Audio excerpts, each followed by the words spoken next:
everybody to come up with their life savings and invest into crypto because it's a very risky, calculated gamble though. But yes, it's risky. It's risky. That is true. That is true.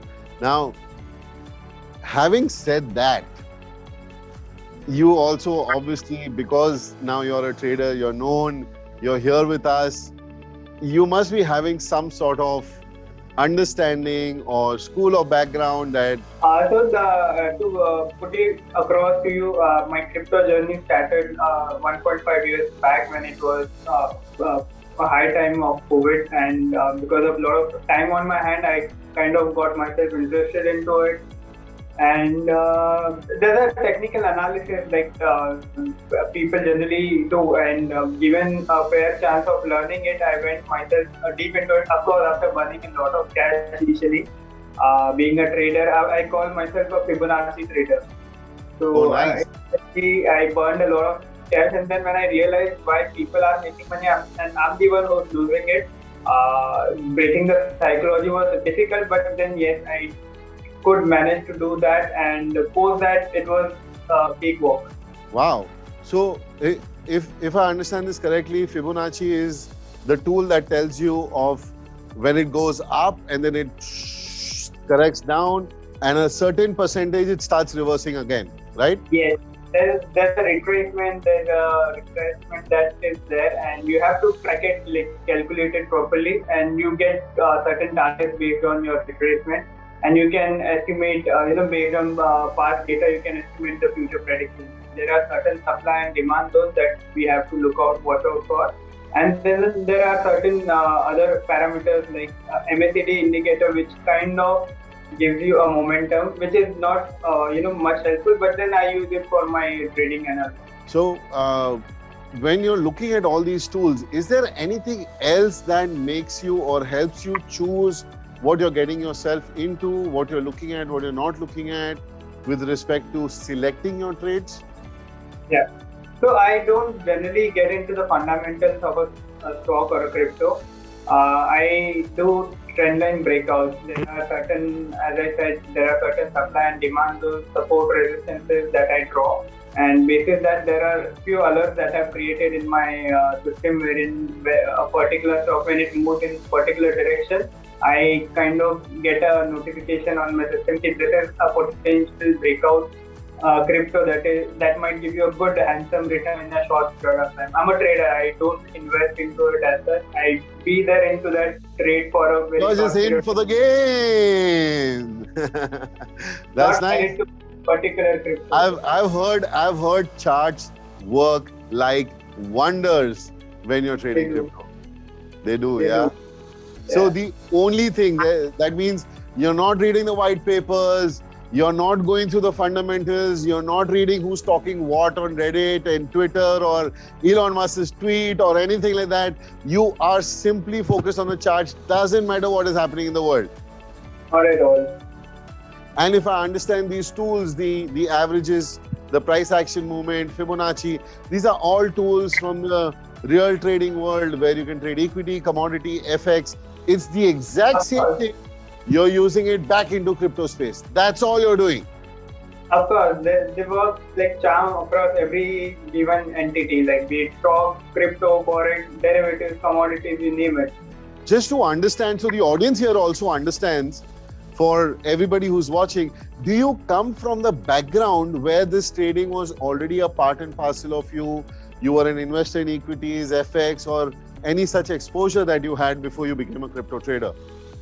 No. So, as I said, I was into an FMCG. I still am into FMCG. That's my primary. But crypto is something where I do it for passion, and it's something which has been a side hustle initially. But now, maybe eventually in the future, it might be my primary source of income as well. Whoa, that's a big statement. So FMCG, I'm assuming, is full-time business right now, but crypto is starting to take over. You never know, right? Wow, that's amazing. So you're actually looking at this as if it could probably be your future business. It's going to be your source of wealth that continuously passes on to generations, and it's going to be non-FMCG to the crypto world and just trading, no investments? No investment, because the trading has been there across ages, across centuries. It has been existing. Earlier, we used to trade, we used to barter in different ways. Only the thing is the ways have been changing over a period of time. And with the kind of technical advancements that we have at our fingertips, it has been super easy. Technology has certainly been a boon to. It's just an app. Everything is just an app here and there on your fingertips. It's amazing. Yeah. I agree with you. You have a bunch of favorite coins that you're selecting, and those are the ones that go first, or they're always in your trend line, or anything that keeps your attention at all times? Again, well-behaved ones. See, there are no such well-behaved coins, to be honest. The top 20 traded coins, I don't really do those coins because the returns are pretty thin in those coins. So I usually track other coins wherein they are little fundamentally good, but not that I dig deeper into those coins. So to name a few coins, there is ICP, there is Rune, there is Scala, OMG, FTM, KMD. There's XCC. So these are the coins that I kind of trade into, but again, you can't really, as I said, you can't be married to a particular coin because I'm a trader, I'm not an investor. Right. So these are probably the coins that you're naming first are the ones that you look at first, and rather not the top 20. Yeah. These are the ones and the ones that I've been trading into, and I've made a good chunk of money in those. Wow. Since you mentioned made a good chunk of money. I see you're keen. The audience wants to know. Ladies and gentlemen, let's do this. This is the question of Trader's Paradise. This is the question of Trader's Paradise. How many X is your investment? Do you have something to hold on to? Something to hold on to? Yes, you have to. You told me your friend was 20-30X, which already shook me apart. I'm like, earthquake, no, but like, wait, I want to hear this guy. So, okay, I'll hold on to this. Okay, so I made roughly around 9x on my returns, on my investment. 9x returns on my investment. 9x? Not an investment, my trading. Basically, I made 9x money out of my... You said your friend has been investing from years. And you said you started 1.5 years ago in COVID, Corona, lockdown and all this. Yes. 9x in like a year? Yeah, 1.5 years, to be precise. Is that really? And this is just trading, no investment at all? There's no investment. I trade, I get into a trade, I get out, that's it. I make my money, get out. And this is all on looking at Fibonacci? Not just Fibonacci, as I said, there are few other indicators and there are few secret indicators which of course you'll have to get back to me to know it. But yeah, I made... You don't hide stuff over here, please. Don't hide stuff. You tell me how you made the 9x now. So that's no, the audience, do you want to know how he's made the 9x or no? Yeah. See, I can hear. I can hear the audience saying, yeah, was 1.5 year, 9x? Yeah, but I'm super jealous about my friend who's made 20 and 30 in last 5 years. So I'll be there pretty soon, but yes, I kind of managed to make myself dying low. Yeah. How many years was your friend invested into the space from? So he was invested last 5 years, as I mentioned. 5 years? Yeah. 20x or 30x? That's 6x a year. 20 to 30x on his return. You're doing better than him. 9x in 1.5 years and just trading, no investment. See, that is of course something which I've learned and went the hard way, but he was the early adopter to it. And he was sitting right there, somewhere around 2010, 2012 is where he got early to it. Adapter, investor, and you're feeling regretful about not making the 30x. Huh? That's crypto space for you. That is this space all about. It's crazy. Man, 9x. I can live with that. If I told my father, 9x is really possible in a year and a half away, he'd be like, "Kitko ghar bulao, khana lagao." Happy to get it done, but Can I learn chats from you? Sorry? Can I learn this chatting trick from you? Also, what I've done is I've also created a curriculum around it, wherein a person can. Now you're teaching charts. I teach. Did you just make this up? Did you just make this up? I have designed a curriculum wherein I am teaching everything that I've learned. You're really teaching charting. I didn't know that. Okay. Yes. So I'm doing that. I've designed a curriculum wherein you'll get to know everything about how to trade, how to become a successful trader, how to trade in the zone, how not to have an exposure, how to manage your risk appetite, and where to get into the trade, where to get out of a trade. This is all that I'll be teaching into that particular course. I'm coming now. Don't have to. It's a digital world, right? So okay. Even better. So it's all online. Whichever part of the world you're in, you can learn from Mr. Agarwal. He's teaching the trick to 9x. 9x! It wouldn't 9x. It can be definitely much more than that. But yes, you have to be a trader on your own. That is what I can assure. Wow. That's a big number. So if I put 1 lakh, it's 9 lakh. So I put 10 lakh, it's... you can do. Yeah. Oh, wow. I'm like, no clue on my next question. Let me get this 9x down my throat. Even Warren uncle must be like, arey, this return I've not seen for a long time, yeah. He's the king of the trading world. I definitely admire him a lot, and I wish to be a little successful there, like he is. So definitely there's a lot to learn. There, definitely, man. The trading world is such that you have to go on learning. You have to unlearn to learn. Keep doing this. Do your due diligence. Understanding that trading at the end of the day is trading. You're risking something here, there to make that money. Everybody wants to make money, but everything has some level of risk involved. My father tells me even whatever you do is some level of risk involved. Leave trading alone. So risk is always involved, and trading is just high risk. So yeah, man, I do understand that. And man, this 9x thing is still not getting down my throat. Whoa. Can you name those coins again that you were talking about? So there's a list of coins. There's ITP, there's Rune, there's FTM, there's KMD, OMG, there's Gala, there's XTC.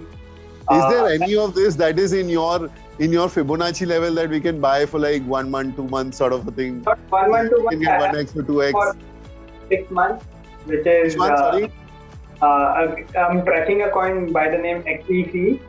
Okay. XEC.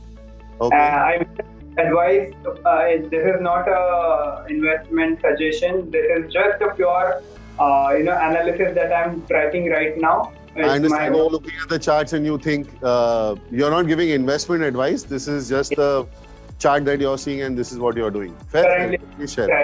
right now, yeah. So XTC, X Tango Charlie.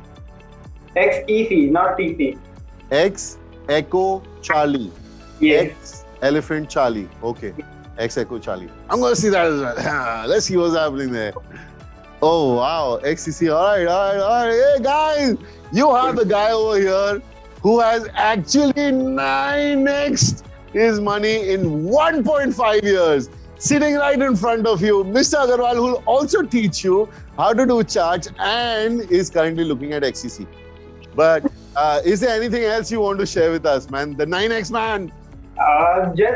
So basically, it's all about breaking your psychology. So you have to be really patient. If you are an investor, pretty good enough, you have to be the patient investor, because getting money is all about taking it from the impatient ones to the patient ones. So breaking the psychology, trusting the process is super important over here. If you have learned something, you have to trust the process that it is going to be there. Because if you keep looking at it, crypto world is 24/7. You can't really stress yourself out.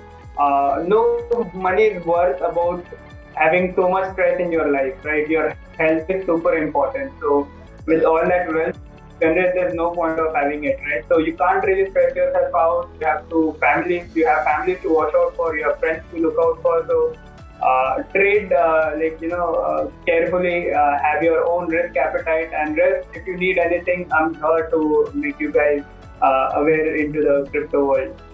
That's superb. That's superb. You want to also share a little more about your charting program, on how they could reach out to you, or what is this all about? Very quick.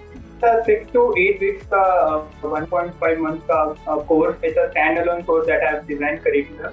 And I'm reachable on my Insta handle, which is AGRAWALANKITT. That's double T, Agrawal Ankit. I am reachable there. You can definitely get in touch with me, and then I can walk you through the entire process of how the course curriculum works, and I can actually show you some breakout trades that I've been capturing over a period of time, and what my analysis went into it, and how I managed to make it. That's super cool, man. Ankit Agarwal, ladies and gentlemen, he is right here in front of you, also offering you to teach his skill on how he made the 9x. This is amazing, Ankit. Thank you for joining us. Thank you guys for watching us. We are Traders Paradise, Crypto TV with Crypto Wire app. Everything is on the app as well. Please like, follow, and share with your friends. This is really possible. This is crazy, man. Thank you so much. Purposes, guys. Make sure that you learn things are changing around the world all the time. And hence, you need to be updated with educative stuff that we're bringing on this show. Ankit, adios, and thank you so much. Anybody who's looking to learn from him, you can reach out to him directly at Agarwal Ankit on Instagram. You are in the crypto world, Kunal. Thank you so much, crypto world. Yes, much indeed, much indeed. Sure. Okay, ladies and gentlemen, thank you. Thank you for joining us at Crypto TV. See you next week.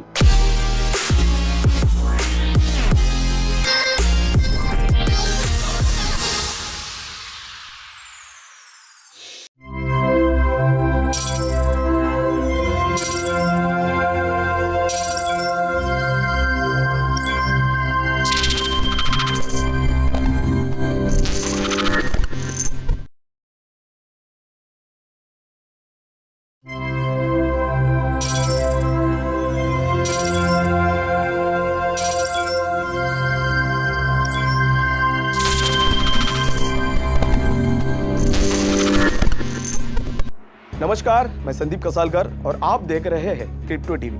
आम जनता के बीच crypto TV में बढ़ती दिलचस्पी के कारण financial scams और crimes को भी जन्म दिया है। वैश्विक स्तर पर भारत में क्रिप्टो इन्वेस्टर्स ने पिछले साल वेरियस स्कैम्स या फ्रॉड स्कीम्स में $14 बिलियन का भारी नुकसान किया। ये एक रिकॉर्ड तोड़ने वाला वर्ष था। खोई गई राशि 2020 में स्कैमर्स द्वारा लिए गए $7.8 बिलियन से लगभग 2 गुनी है।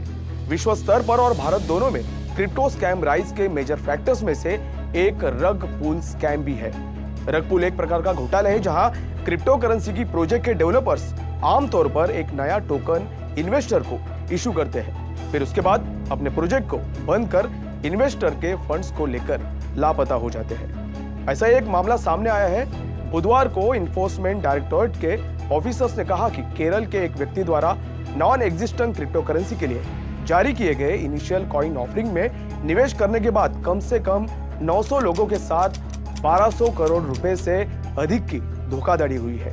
ईडी के सूत्रों के अनुसार इस बोगस क्रिप्टो करेंसी में साल 2020 में हुए लॉकडाउन के दौरान इन्वेस्ट किया गया था। अधिकारियों के अनुसार फ्रॉड हुए इन पीड़ित व्यक्तियों ने मॉरिस कॉइन को खरीदा था, जो कोयम्बतूर में Frank platform crypto currency exchange में लिस्टेड है, जो कि एक इनिशियल पब्लिक ऑफरिंग की तरह था। करीब 300 डेज की लॉकिंग पीरियड के साथ 10 मॉरियस कॉइन्स की वैल्यू करीब 15,000 रुपए थी। आपको बता दें कि यह करेंसी नकली थी।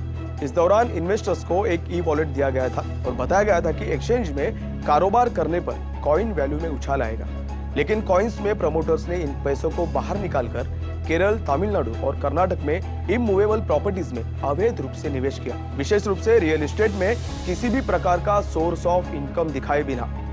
इस करोड़ों के फ्रॉड में मलापुरम डिस्ट्रिक्ट के पुकोटम पडम विलेज के 31 वर्षीय निषाद का नाम धोखाधड़ी के मास्टरमाइंड के रूप में सामने आया है। अब ये मामला कन्नौर और मलमपुरम पुलिस के पास पहुंचा है और निषाद तथा इस फ्रॉड में जुड़े अन्य लोगों पर इंडियन पेनल कोड की धारा 420 धोखाधड़ी के तहत अपराध दर्ज किया गया है। इन्वेस्टर्स ऐसे धोखाधड़ी और स्कैम से बच सकते हैं यदि वो खुद को शिक्षित करें और क्रिप्टो यूनिवर्स में लेटेस्ट डेवलपमेंट्स के बारे में जानकारी रखें। खुद को शिक्षित करने और लेटेस्ट डेवलपमेंट पर नजर रखने के लिए क्रिप्टो टीवी को आप अपना साथी बना सकते हैं। क्रिप्टो टीवी भारत का पहला 24/7 क्रिप्टो चैनल है जो कि प्रमुख OTT प्लेटफॉर्म पर उपलब्ध है और आप इसे YouTube पर भी देख सकते हैं। क्रिप्टो टीवी आपके सामने सभी ग्लोबल और लोकल डेवलपमेंट्स के अपडेट्स लाता है। यह चैनल आपको क्रिप्टो वर्ल्ड के विभिन्न पहलुओं के बारे में भी शिक्षित करता है। अधिक जानकारी के लिए आप क्रिप्टो वायर ऐप डाउनलोड कर सकते हैं जो एक ग्लोबल क्रिप्टो सुपर एप्लीकेशन है और वो टिकर प्लान की एक स्पेशल बिजनेस यूनिट है। बनाए क्रिप्टो टीवी को अपना साथी और बने रहिए क्रिप्टो टीवी के साथ। मैं संदीप कसालकर आपसे विदा लेता हूं। स्वस्थ रहे, सुरक्षित रहे।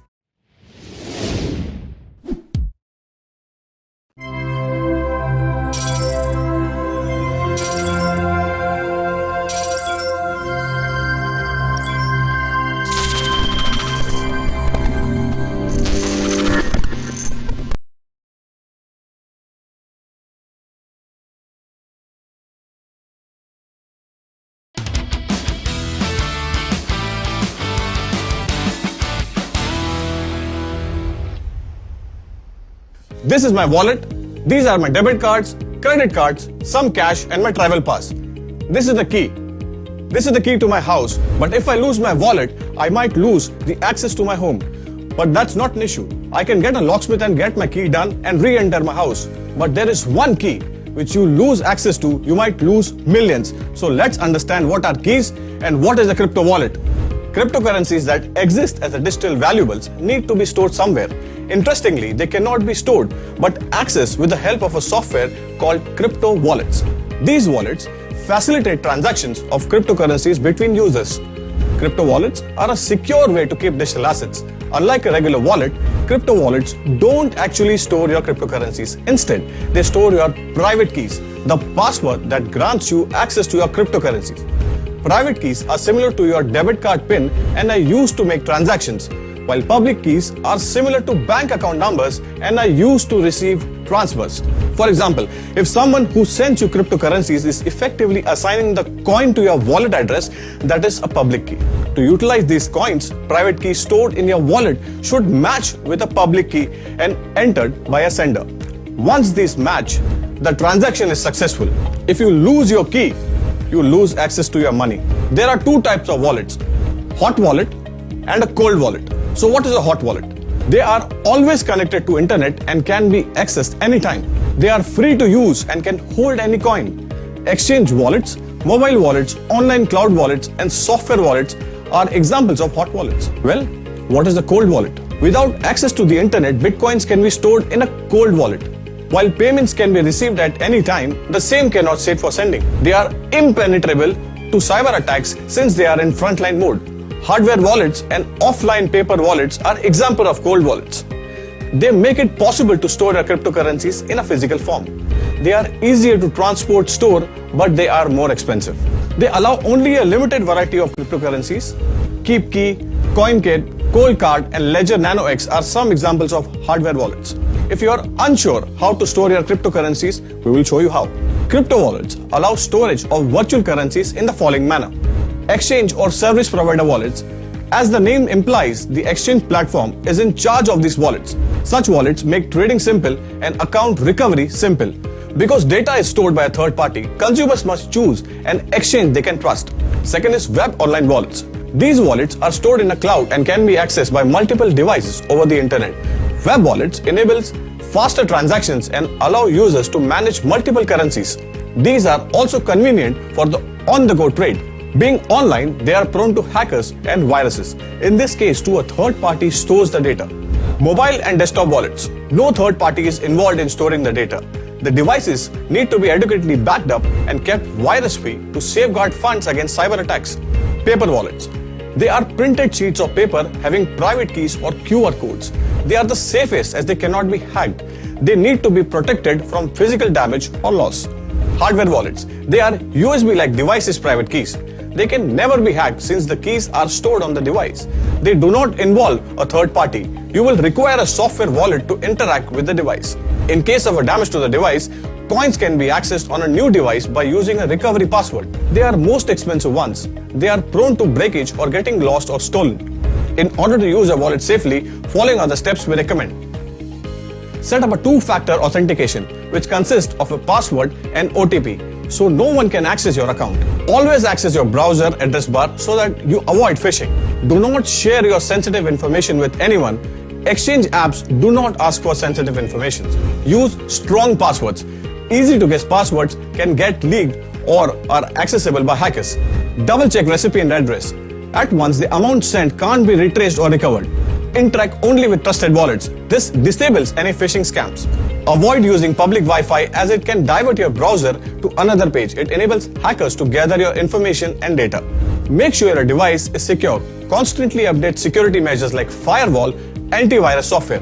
Do not download install software you are unsure of. Keep your holdings and information private. Do not reveal your information at events, social gathering or meetups. Ensure you are the only one accessing your account. Ensure that you perform account actions like deposit, withdraw, trade, etc. Before you commit to anything, be sure you do your homework. Cryptocurrency investing is still risky, so make sure you are a good financial health before you get started. Thank you so much for watching this special edition with Manoj Dara. Stay tuned for more such interesting updates on Crypto TV. Thank you.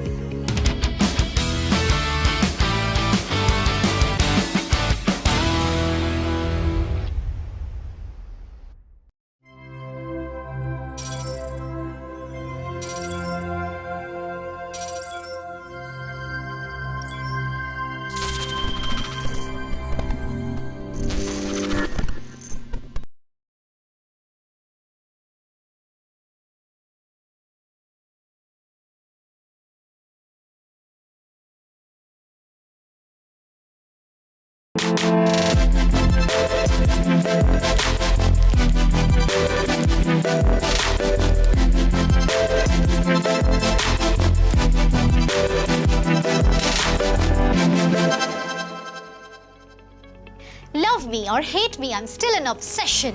Love me or hate me, that is the question. If you love me, then thank you. If you hate me, then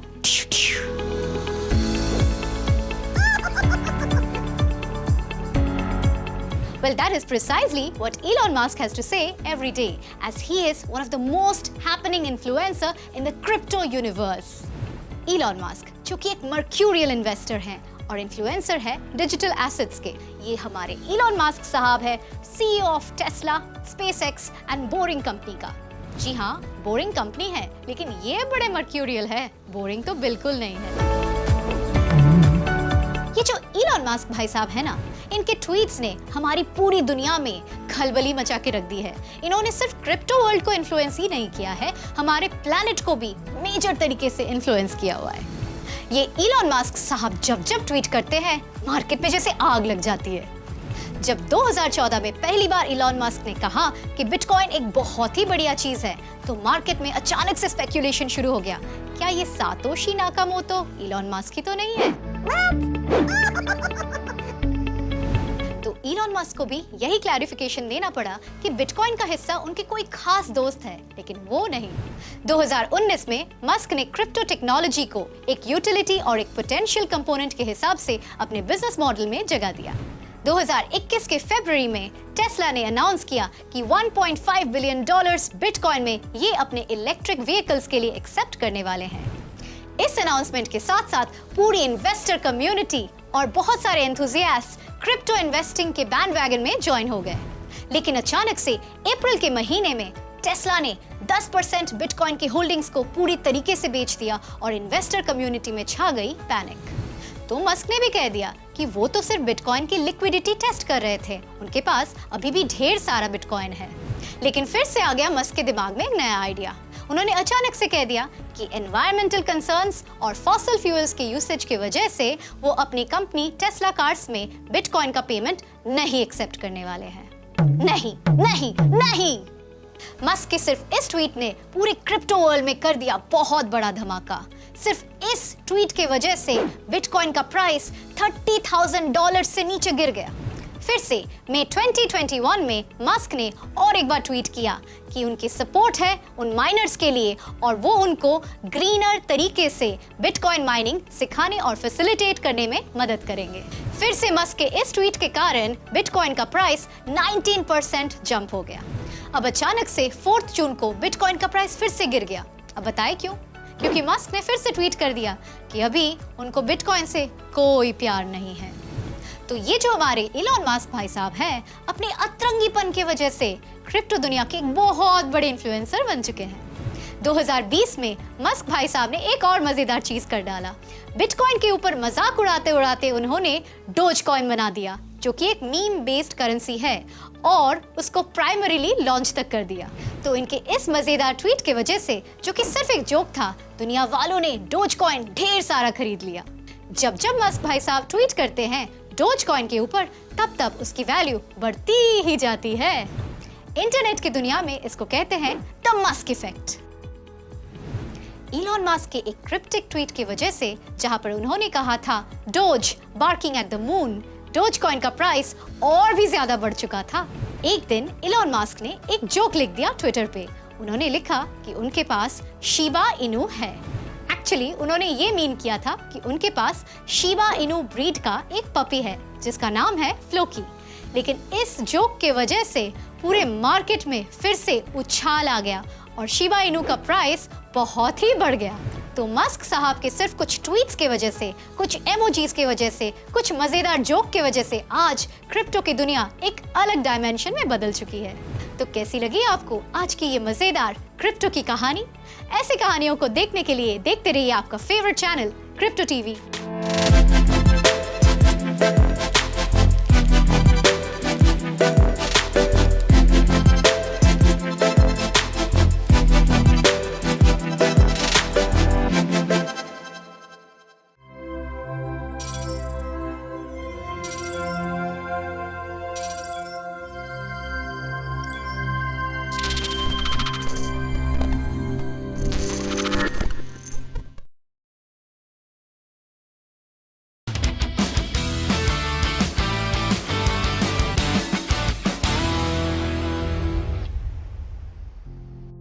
Hello and welcome to Crypto TV. This is Manoj Dara.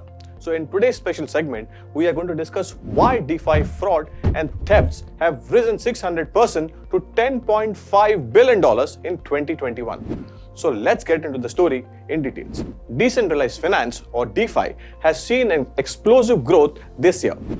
DeFi protocols, which run the gamut of financial services from asset management, borrowing, and lending, decentralized exchanges, derivatives, and stablecoins, have flourished, rising from $22 billion at the start of 2021 to over $260 billion now logged across DeFi protocols, according to DeFi Llama data. DeFi, where users engage in financial transactions directly with one another using smart contracts without the need of financial intermediaries like banks, has the potential to redefine existing financial systems by bringing about greater financial inclusions to the unbanked and lowering the cost of transactions.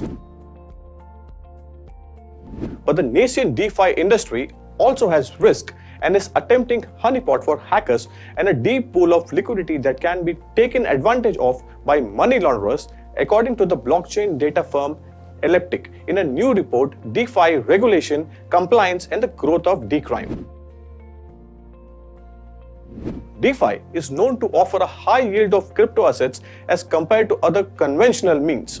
But this also makes it extremely vulnerable to sudden vanishing and absconding post-raising funds for a project. Alongside DeFi's growing popularity, exploitations, and illicit use of decentralized technologies like decentralized applications, popularly known as DApps, are also on the rise.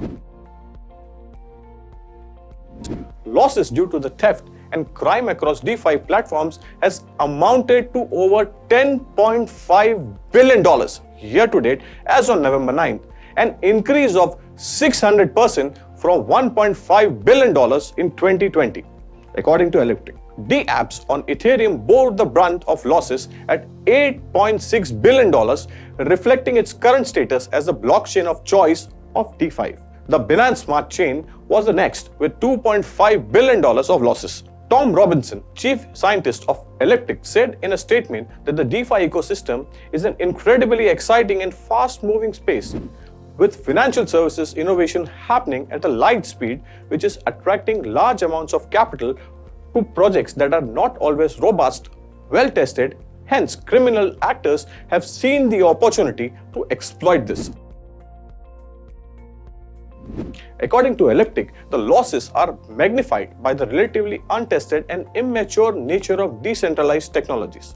Well, the majority of DeFi losses were attributed to bug code exploits, where hackers exploit errors in the smart contract code, and economic exploits, where the attackers exploits the loopholes in how the DeFi services operates. For example, attacker manipulates asset prices in order to take advantage of arbitrage opportunity on DeFi services that would otherwise not exist, such as through a flash loan. According to the market experts, decentralized apps are designed to be trustless in that they eliminate any third-party control of users' funds. Admin key exploits, where the access to manage a smart contract is used to steal funds from the D-apps. An exit scam or rug pull, where the creator or operator of the D-app disappears with users' funds and or other ways funds have been stolen. D-apps like decentralized exchanges, decentralized mixers, and cross-chain bridges are also be used by criminals to hide their blockchain money trail and launder ill-gotten gains without using centralized services that could alert law enforcement. So we'll explain you. DeFi has become an important tool for money launderers, including those looking to cash out proceeds of thefts from exchanges based in Asia. Tom Robinson told Forecast News the recent hackers suffered by KuCoin and Liquid results in stolen funds being funneled through various D-apps, which is a potent reminder of the international need for regulatory to pay due attention to DeFi. Elliptic's report said that the mistakes in design and development of decentralized apps are the most common cause of fraud, while some $1 billion in losses this year have been resulted from so-called exit or rug pulls, in which the developers intentionally steal the fund deposited, like what happened earlier this month with the Squid Game cryptocurrency. Well, the boom in DeFi fraud comes as a value of nearly all cryptocurrencies has soared this year. Bitcoin, Ethereum, and even much smaller cryptos have become hugely valuable, minting new billionaires and gaining support from a handful of institutional investors. Hope you like this segment. Stay tuned for more such updates on Crypto TV, your 24/7 live streaming news channel. Thank you so much.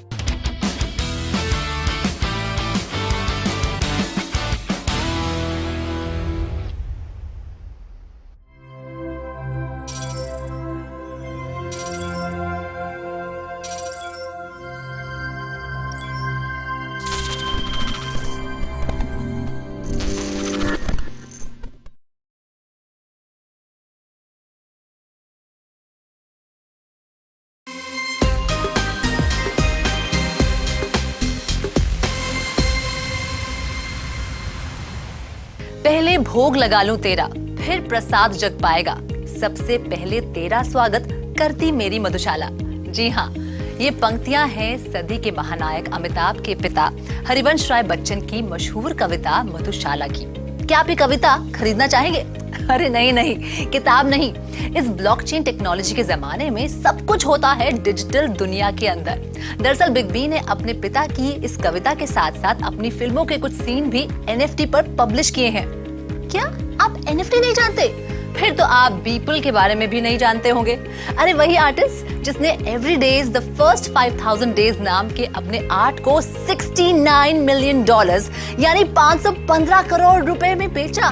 क्या क्या क्या क्या आपका reaction भी ऐसा ही है? चलिए, zeros की गिनती में नहीं उलझते, NFT को बारीकी से समझते हैं।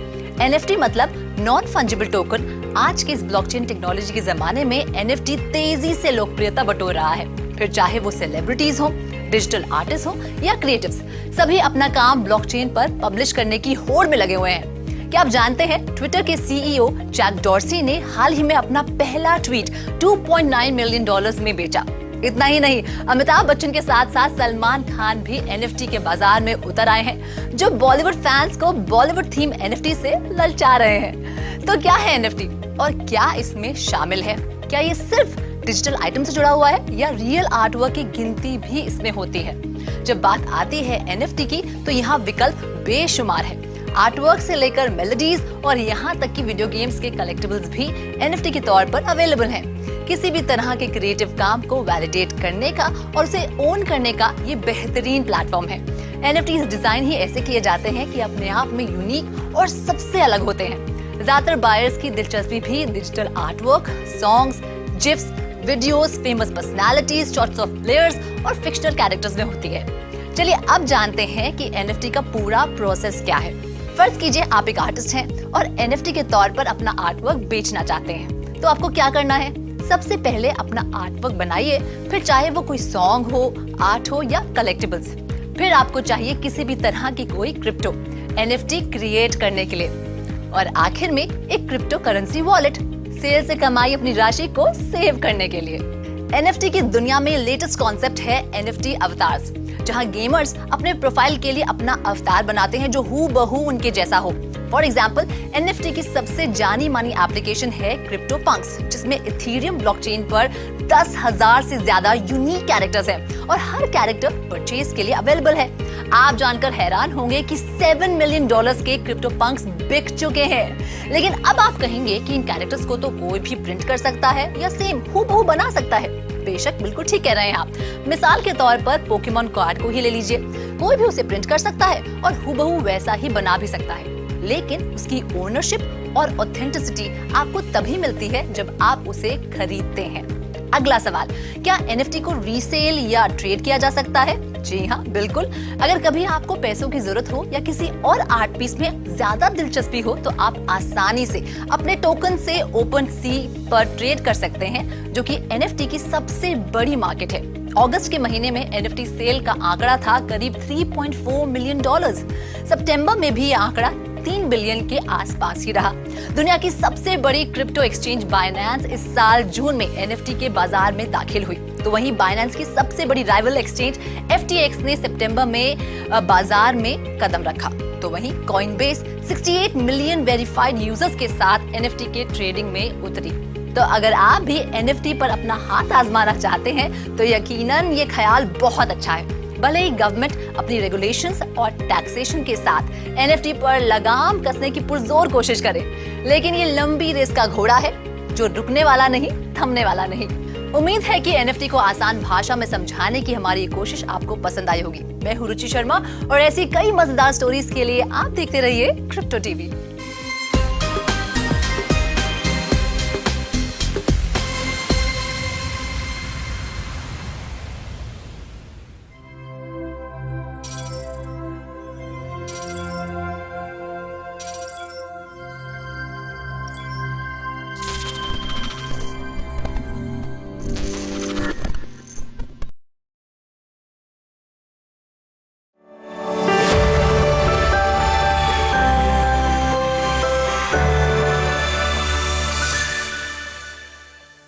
હેલો, કેમ છો?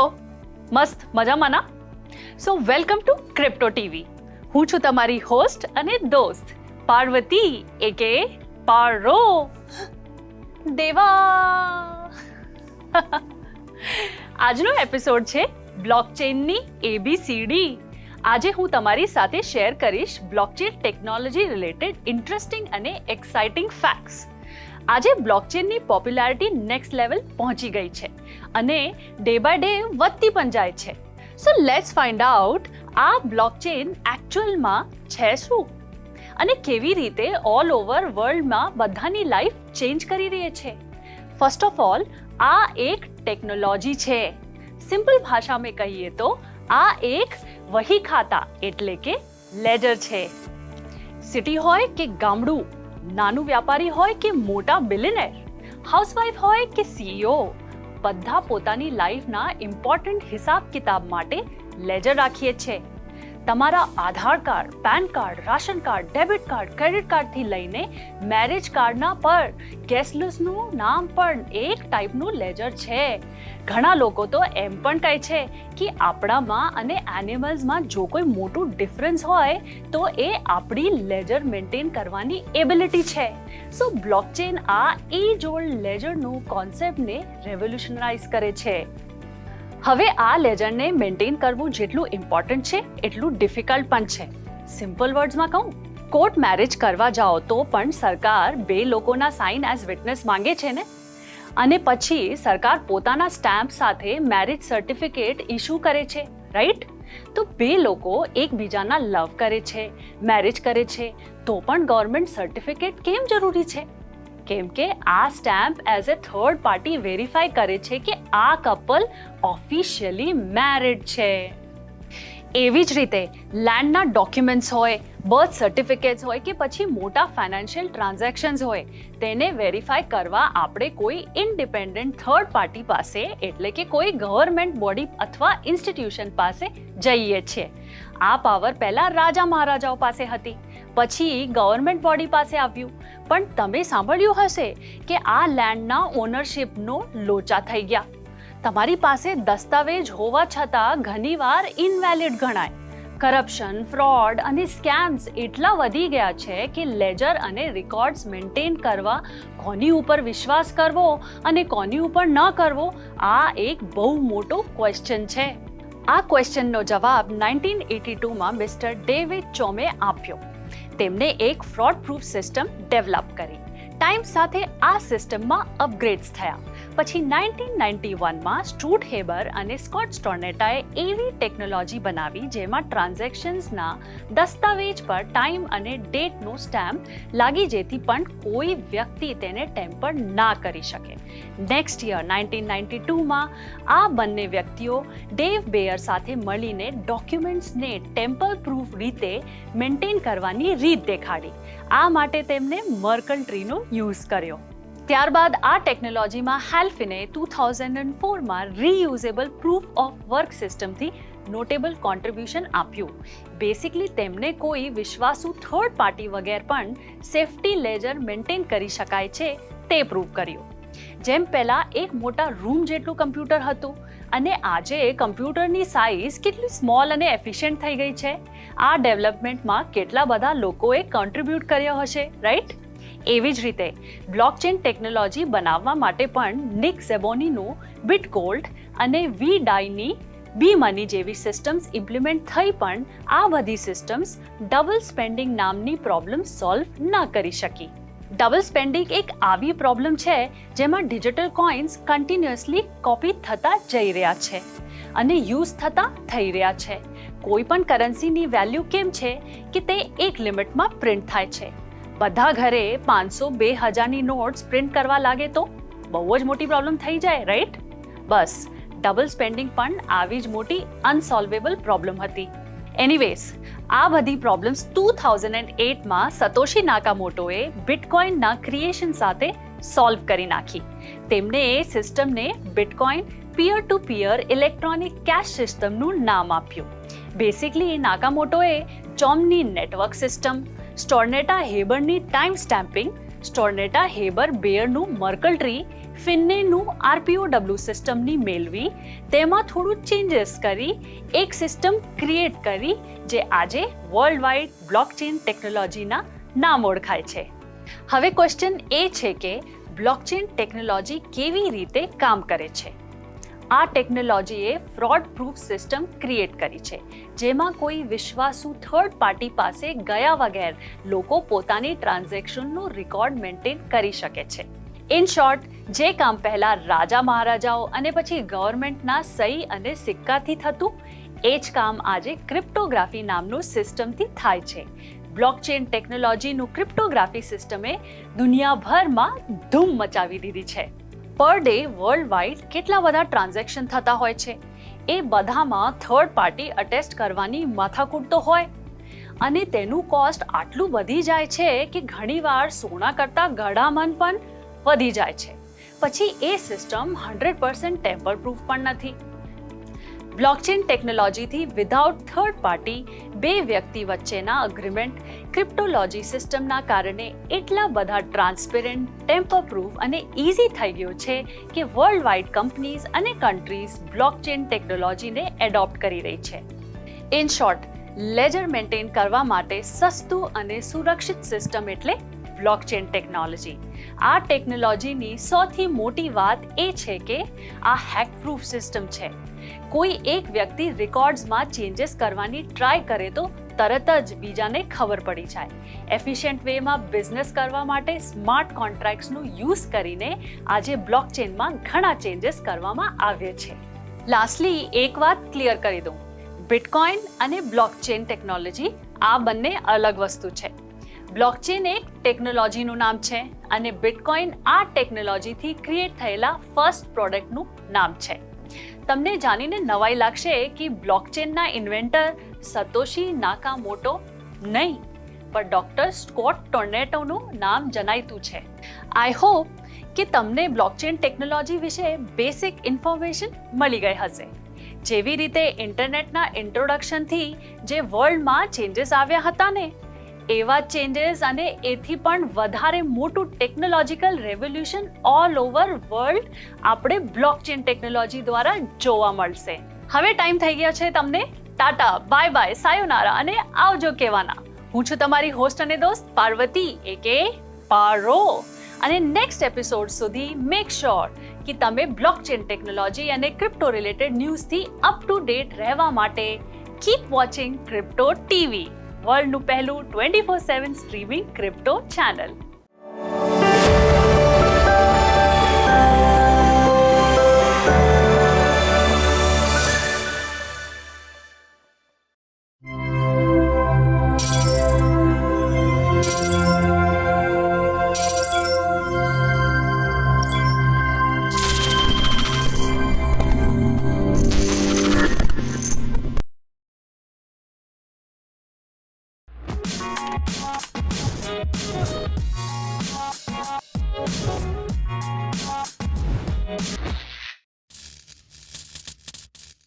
Hello and welcome to Crypto TV. This is Manoj Dara.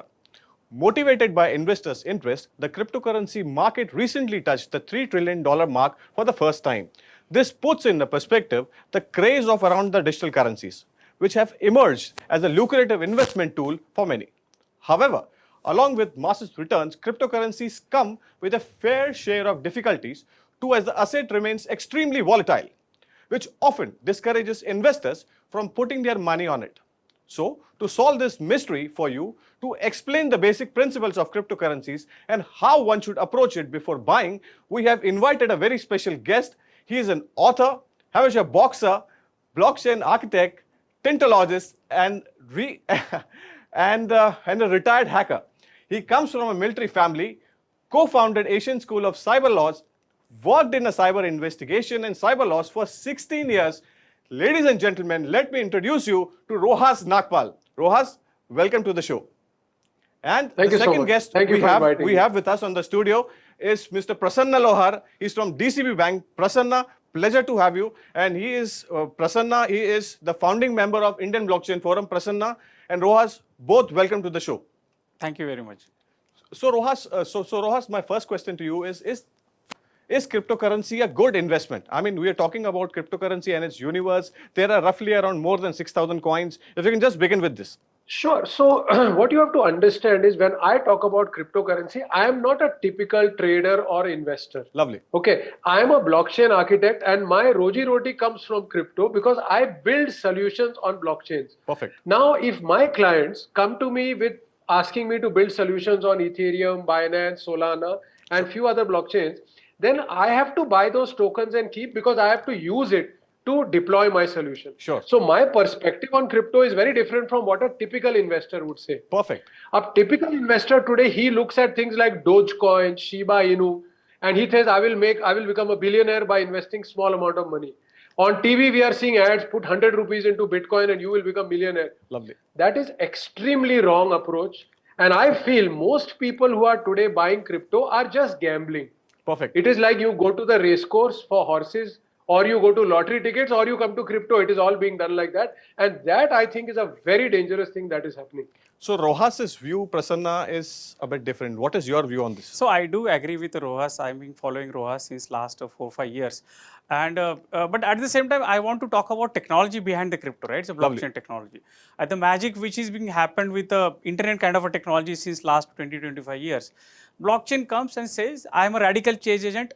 You have seen a lot of things with the internet, but I will take your lifestyle, businesses, operations to the next level. So that's the power of technology behind crypto. Although crypto is a bit new, it will take a lot of time to get into actual practical use cases. So I certainly agree with Rohas on those terms. Perfect. Yeah. Different people, different opinion. That's the point. But Rohas, my second question to you is: so what is the difference between shares and crypto? So we have all known that shares is a very matured market, regulators, so on and so forth. What's the view on this side? Sure. So when you buy shares of a company, you are buying ownership of the company. True. So even one equity share entitles you to some amount of ownership.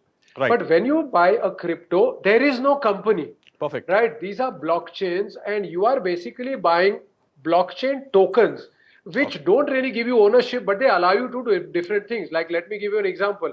If you were to invest in a utility coin like ETH, right. ETH is used to power or as a fuel for all the transactions happening on the Ethereum platform. So, just in the real world, we need petrol and fuel, diesel, to move all the trucks for the transport sector. Similarly, when we are doing decentralized finance business, we are doing it on Ethereum and other platforms. We need the native tokens to do the business. Lovely. But that doesn't mean you are getting any kind of ownership. So, expecting to buy those tokens and then the price should keep going up is actually the wrong trend.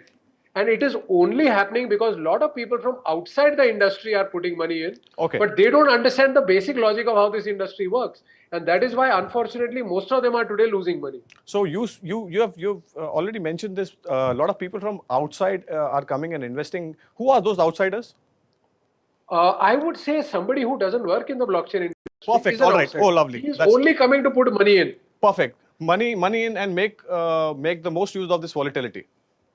That's correct. Perfect. So what's your view on this, Prasanna? I think stock market, which you have seen since last so many years, right? And if you see the type of businesses or a type of maturity of the businesses, it's all for a practical purpose. Sure.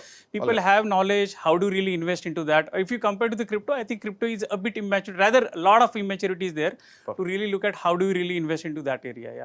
All right. So as we are talking about, we have already spoken about stock markets and its correlation with cryptocurrencies. There is a lot of difference as we speak. Rohas has also has opined on this. So why is everyone interested in crypto space, Rohas, all of a sudden?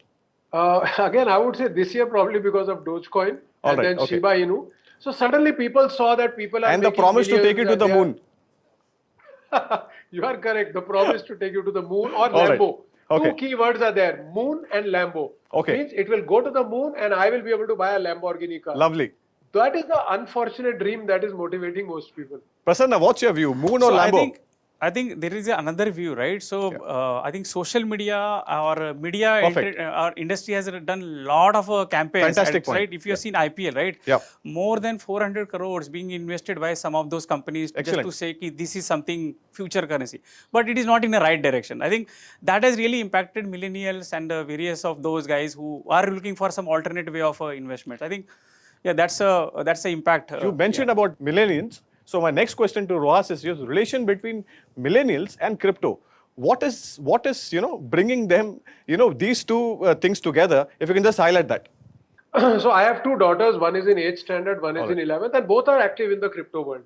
So one of them makes videos, the other one is more on the written content, and she's actually writing content for other entities also. What they like about it is that it's a lot cooler. All right. Like, today if you talk to a youngster, I don't think usko Provident Fund or PPF mein interest hai. Bilkul. They are more interested in the more cool things, and naturally crypto sounds a lot cooler. But other than that, they are also beginning to think differently because they are born into the digital world. Right. They are already seeing things like Metaverse. They are already so active on social media. Sure. So automatically everything they want to do is tuned towards digital and tuned towards crypto. It's just a completely different mindset of the youngsters today. Youngsters' mindset. What is your opinion on this, Prashant? Yeah, I think I do agree with the Rohas. I think the way industry or businesses or economy is moving, right? So from a collaboration to autonomous era, new technologies are automatically taking it to the next level. Internet is there, right? It is a commodity everybody is using, but new thing like AI, Metaverse, All right. and having those digital intention towards digital assets, right? Gone were those days we are worried about physical asset, but now people or youngsters are worried about their digital assets. All right. So that's a traction. So concerns over digital asset, that's the word coming in from both the guests. But there is lot of ifs and buts that is happening. There is a difference between public and private cryptocurrencies. There was something which has been going on in the parliament, which we will not discuss, in details about it. But overall, Rohas, what's your view? What is the difference between a public and private currency? If you can just simplify this for our viewers. Sure. So I think what they were meaning about private cryptocurrency is things like Bitcoin or Dogecoin, Litecoin. All of these are considered private. So market mein itna concern kyun tha? I'll explain. Actually, cryptocurrency is the wrong word to use. All right. The correct word is crypto asset, and there are 11 types of crypto assets, 2 of which are currency related. Perfect. One what we can call as ready money, example being something like a Litecoin, and second being something called privacy coins like Monero, where even on the blockchain you will not be able to get data and criminals can very easily misuse. Now the fear of the government and the regulators is that if such kind of unregulated currencies start to be used, that is the end of the taxation system. Perfect. Because you can easily bypass tax. Absolutely. Second problem comes is money laundering becomes very easy. Criminals can start using it. So the fear of the government is actually logical. All right. And yes, I strongly believe we need regulation. Yes. The only thing which I request the government is don't consider all crypto to be the same. Perfect. Understand that there are 11 types and then different regulation should be for different types. Okay. Prasanna, a strong statement coming in from Rohas that government is, the move is logical. What's your opinion on this? I think it's very simple, right? Look at the banking ecosystem running since so many years and so intact, right? It is running on a regulation governed by many countries, right? So that's the way crypto is something new, and as Rohas has guided, there are different use cases and different types of currencies.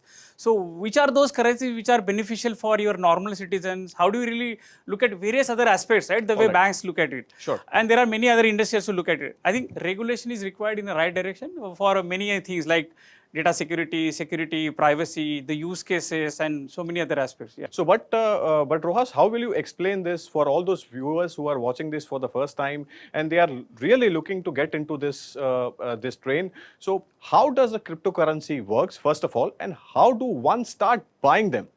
So I think first step that they must understand there are different kinds of crypto assets. Again, I will not use the word cryptocurrency. Sure. There are different assets. All right. So first thing that you need to ask yourself as an investor, what is your risk appetite and what is your risk tolerance level? You should only invest the money that you can 100% afford to lose. Because in crypto, it is not surprising to see that the price can go to zero. So do not borrow money, don't take loan and invest.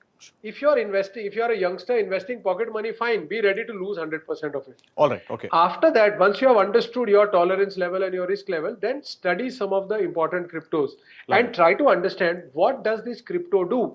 Like if you're buying shares in the company, you have to understand what the company does. So Exactly. if a company is making toothpaste, then no matter what happens, human beings will continue to brush their teeth. Exactly. So investing in a company making good toothpaste is a good idea, no matter what. Similarly, there are certain cryptos doing work in certain sectors. If that sector makes sense to you and you feel, yeah, this sounds logical to me, only then you should consider investing. And the first step would be naturally, you would open an account with a crypto exchange. Exactly. You would transfer some small amount of money which you can afford to lose. Then you can buy small quantities and start to regularly monitor. Keep reading the latest news about the crypto that you have invested in. And then if you perform your actions logically, I think it can be a good sector to get into. But please study, learn, and then get in. Don't just dive inside. Exactly. That's a beautiful piece of advice from Rohas. What's your opinion on this, Prasanna? Because he had already mentioned this. Do your research. Look before investing. He already gave an example about an FMCG company. How this is crucial and important for them. So, what are your thoughts on this? Yeah, I think it's very right? Somebody needs to know what's his appetite to lose, right? So, Sure. So typically 2 to 3%. This is what industry, or it could be 1%, right? It depends upon his appetite. He can always look at, he can invest that much and see. And at the same time, if he is investing, study the website, white papers for that crypto. Who are all the founders behind that? What is that use case they are bringing in? There are a lot of groups around some of the cryptos. Understand how the industry is moving around that and use your own intelligence, because it's a volatile, and be ready for volatility as Rohas is guiding us. Yeah. So volatility and do I your have research. one small thing to add here. Please go ahead. Just one thing. So I usually recommend 5 things to look at. ROHAS, which spells out my name also. So R is for the revenue. How is that crypto project going to generate revenue for the ecosystem? Superb. Ecosystem means startups, miners, validators. So R. O is for organization. What is the team behind this and what have they done in the past? Correct. H is for history. So look at the history of the project, the liquidity, which exchanges they are listed on, all those things. A is for algorithm. What is the consensus mechanism, algorithm and technology of the project? Correct. Excellent. And finally, S is the social network. So look at all the platforms, Discord, Reddit, Twitter, YouTube, Facebook. How active are they? What is the kind of following they are having? Once you look at this ROHAS and you feel it is doing well on all the parameters, go for it. Fantastic. I mean, this is a very good correlation between, Rohas and the actual, letters which you have mentioned. It was good to know about all these things. But as we are talking about basics of cryptocurrencies, as we have already mentioned about, how to go about it. But where do you store your cryptocurrencies for all those first timers? How do you keep your cryptocurrencies? How safe are these to keep in your exchange, wallet, or so on and so forth? They would just highlight these. So there are 2 kinds of wallets. One we call custodial and one we call non-custodial. Custodial means somebody else has control of your private key. Now, classic example of that is a centralized exchange. All right. If you are very new to crypto and the amount is not very big, keep it with a centralized exchange. It's the simplest. All right. But if the amount is getting more and you want to keep it for the long term, then we go for the other kind of wallet, which can be again of 3 types. All right. Paper wallet, hardware wallet, or software wallet. For most newcomers, I would strongly recommend a software wallet. You can do a mobile app. Perfect. Or you can use an extension in your browser. Classic example is Trust Wallet and MetaMask. Perfect. And these should be able to take care for most of the people in most of the cryptos. But one thing we have to remember, any single crypto wallet will not support all the cryptos of the world. All right. There are 13,000 plus cryptos, out of which 6,000 are very actively traded. You will not find even one wallet which supports all 6,000 of those. Perfect. So you have to do a little research and find out which is the best wallet for the cryptos that you are buying. And sometimes you may need to hold multiple wallets. But one golden rule, do not lose your secret key. The key phrase which is there, I have made this mistake in the past. All right. If you lose that and you end up deleting your wallet, your crypto is gone forever. You will never get it back. There is nobody who can get it back for you. And I have made that mistake. So please be very careful. So Rohas, but we will definitely not ask you how much money you have lost. But let's get into it. What's your opinion, Prasanna? This is very important statement. It's a very good guidance by Rohas. That is why regulation is required. Today, every penny, every money is quite secure in the banking ecosystem. Right. Even if you lose your account number or a password, you have another alternate way to go back to the bank and ask your password based upon your KYC and some of those identification mechanisms. That's how crypto industry should learn for some of those best practices and come out with some kind of a different innovations for end users. Yeah. So as we are talking about the basics of cryptocurrencies and road ahead for all those viewers who are watching our platform for the first time, which is the best platform to opt for, or what all aspects one must consider before opening an account? Sure. I don't want to specifically name any exchange, but we must always consider that if you are an Indian, make sure that you are only operating in those crypto exchanges which are supporting INR trading pair. Sure. Others, I will tell you the problem which happens. If you are not having INR trading pair, but you are an Indian, you have your money in rupees. Perfect. Every time that you buy, you are going to have to convert to another crypto or a US dollar. All right. That is going to cost you. Exactly. And same when you want the money back. So stick to an exchange, and almost all the Indian exchanges definitely have INR trading pair. Then second point to look at is they should give you proper OTP system. So I prefer an exchange which gives me 2 OTPs, email and mobile. That means my account can be that much safer. Perfect. And then again, I find some exchanges, they make it very easy to lend and stake. So that makes my life much easier. So whatever exchange you feel is user friendly for you, go for it. But INR trading pair is critical for us to understand. Ease of use is very important. Lovely. And the security level. So the OTPs and other things. I think if you consider these, you will make a good decision on which exchange to go with. So very quickly, Prasanna, Rojas prefers two-way, verification. It's like 2 OTPs, one on email as well as on the mobile. What's your view on this? Yeah, I think that gives a lot of confidence for a customer when they are, say example, there are customers who are investing a bit of crypto into cryptocurrencies. While their portfolio grows, they will always look at that particular wallet and the whole ecosystem. Is it really secure? And the way we see a lot of news.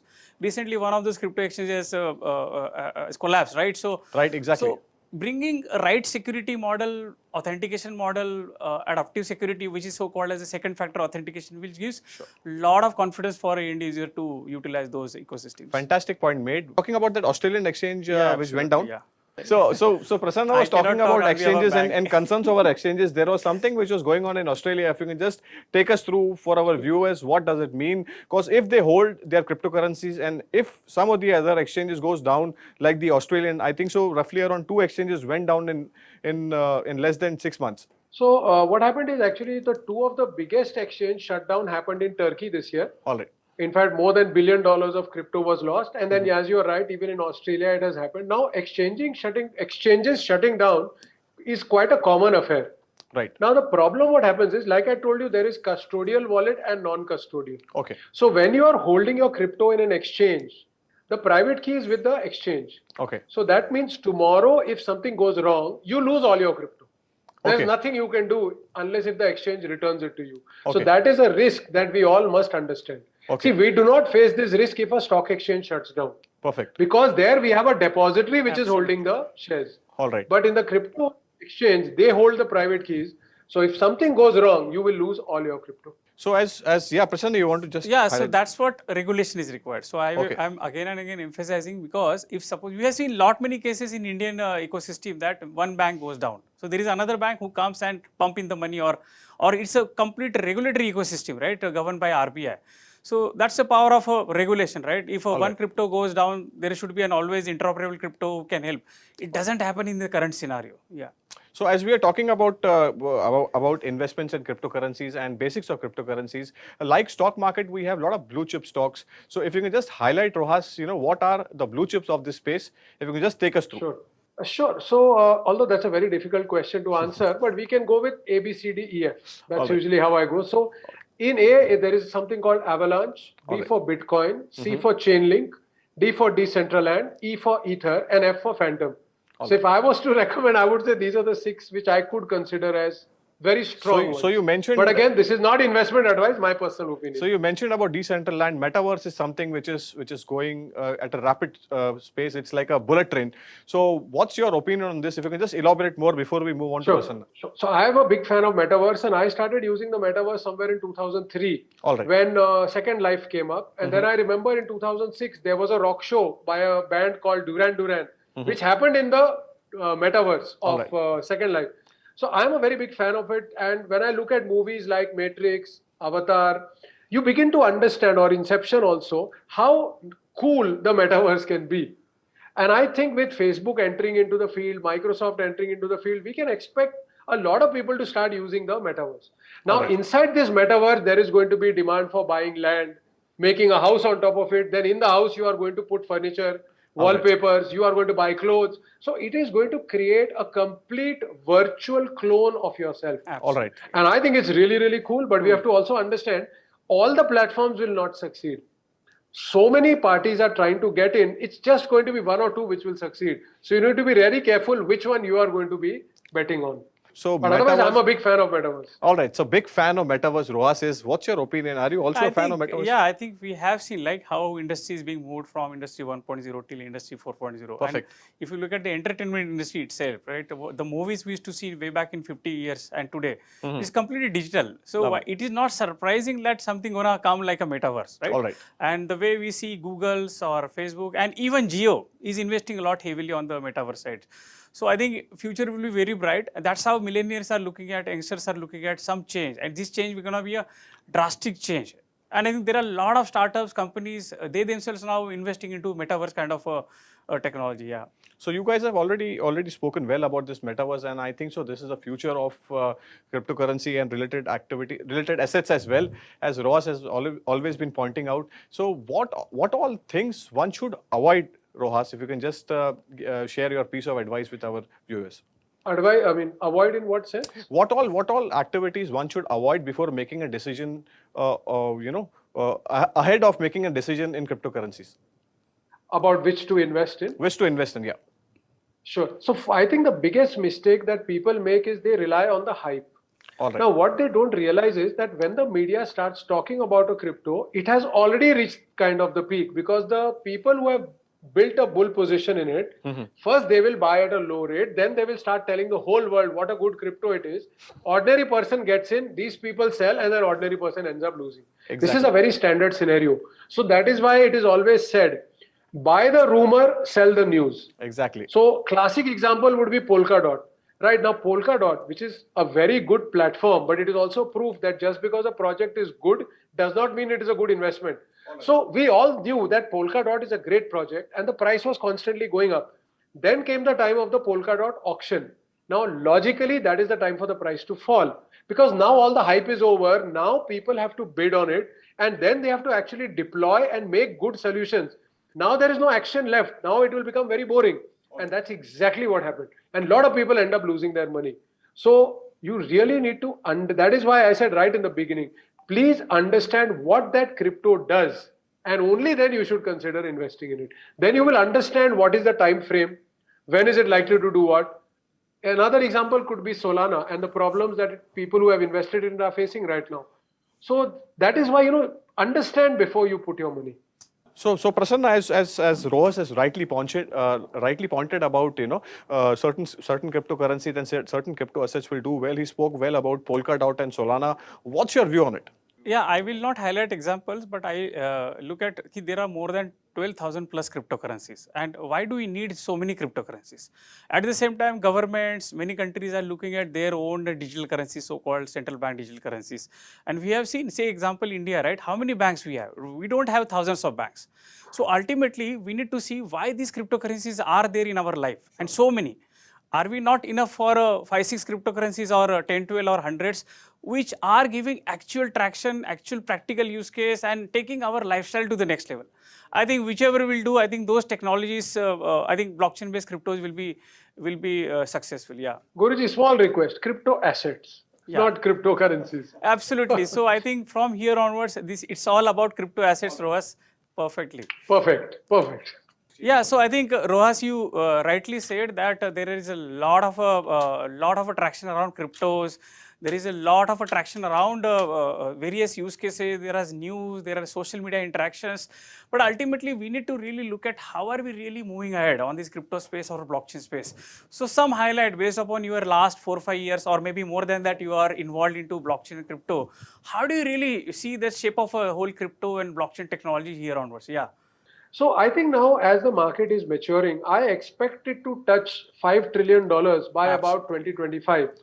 And for 2022, my expectation is that crypto would reach a $3 trillion market capitalization. Now, I believe a lot of this new value which will be created will come from the world of wrapped assets, where we are wrapping the world's traditional assets and putting them on blockchain. Today, that has already happened in fiat currency. So we have the stable coins, where we can see $100 billion plus is already there. We have begun to see tokenized stocks. Then we are also beginning to see gold, which is now being tokenized. We have already seen the birth of the world's first coffee coin, where in Brazil, they are issuing the crypto against coffee stock actually being held. So I believe the next growth will come with more such assets being tokenized. So whether it is intellectual property, or it is a human talent, or it is other commodities, I think that will bring in at least $1 trillion worth of market capitalization to our industry. And that's a good sign. Another thing I also want to request people, instead of buying individual cryptos, try to go for a sector. Right. So suppose you are bullish on NFT, then take the top few NFT cryptos and buy and keep. If you are bullish on Metaverse, take the top Metaverse cryptos. Don't go for single cryptos, you may end up losing. go for the bunch of the best in a particular category. So don't go for single cryptos. That's what Rojas is. What's your view on this? So I think it's a very nicely narrated by Rojas, and I really respect, and I've been following him since last 4-5 years. And the way I see the traction, right? If you look at today, there are 7-8 types of entities, so-called sharing economy, right? So Ola, Uber, or there are WeWorks of co-working spaces.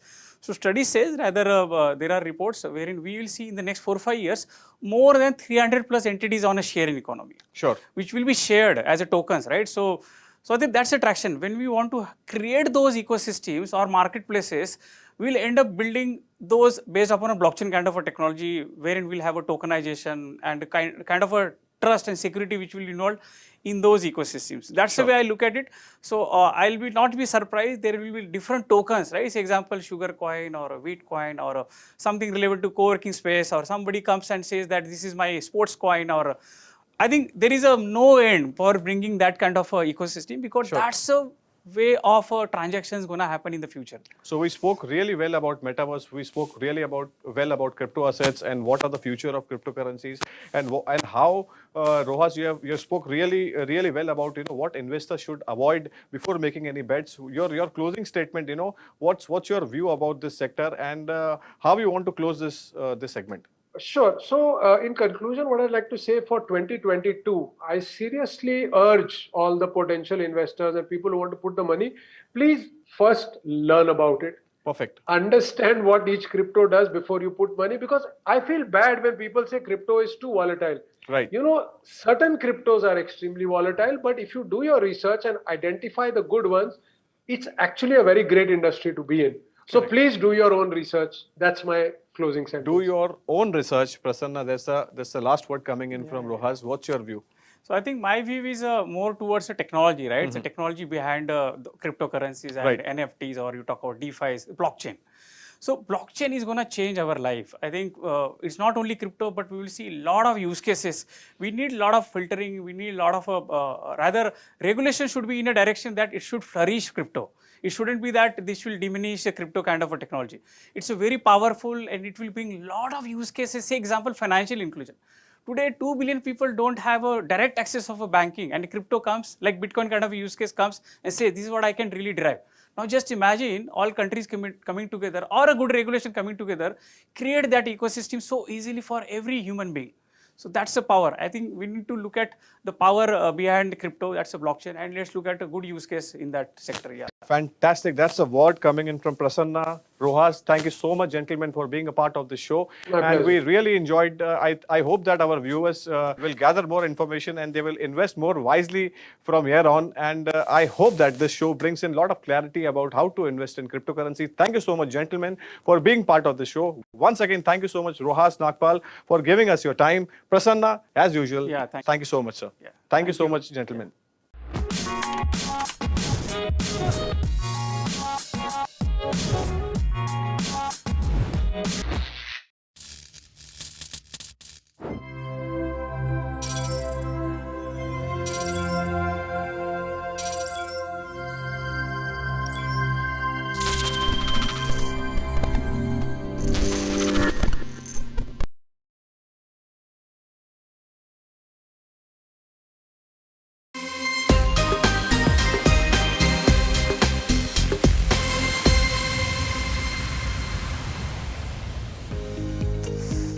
भूख लगी है। Lunch time हो गया क्या? वैसे आपका favourite fast food क्या है? Pizza, pasta, burger? तो चलिए आज कुछ बर्गर शर्गर ही हो जाए। अगर आप फूडी हैं तो ये स्टोरी आपको बेहद पसंद आने वाली है।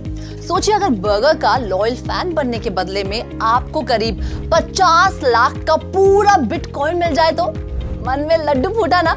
चलिए बिटकॉइन ना सही, लेकिन डोज कॉइन या ईथर मिल जाए तो किस्मत ही खुल जाएगी, बाय गॉड, है ना? मतलब मैं तो पूरे महीने दिवाली मनाऊंगी। अरे मैं मजाक नहीं कर रही, ये वाकई मुमकिन है।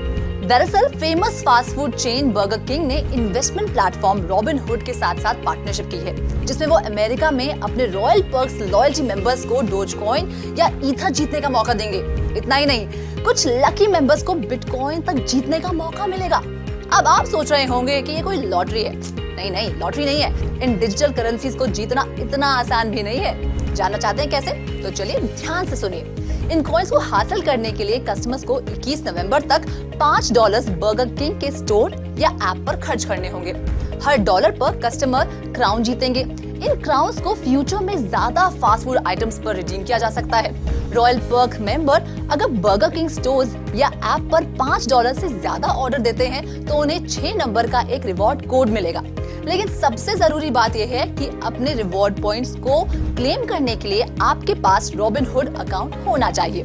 कुल प्राइस पूल में होंगे 2 मिलियन डोजकॉइन, 200 ईथर और 20 बिटकॉइन। ये पहली बार नहीं है जब बर्गर किंग ने अपने ब्रांड को क्रिप्टो वेंचर में शामिल किया है। जर्मनी और वेनेजुएला में बर्गर किंग के आउटलेट्स पर पेमेंट के तौर पर क्रिप्टो करेंसी एक्सेप्ट की जाती है।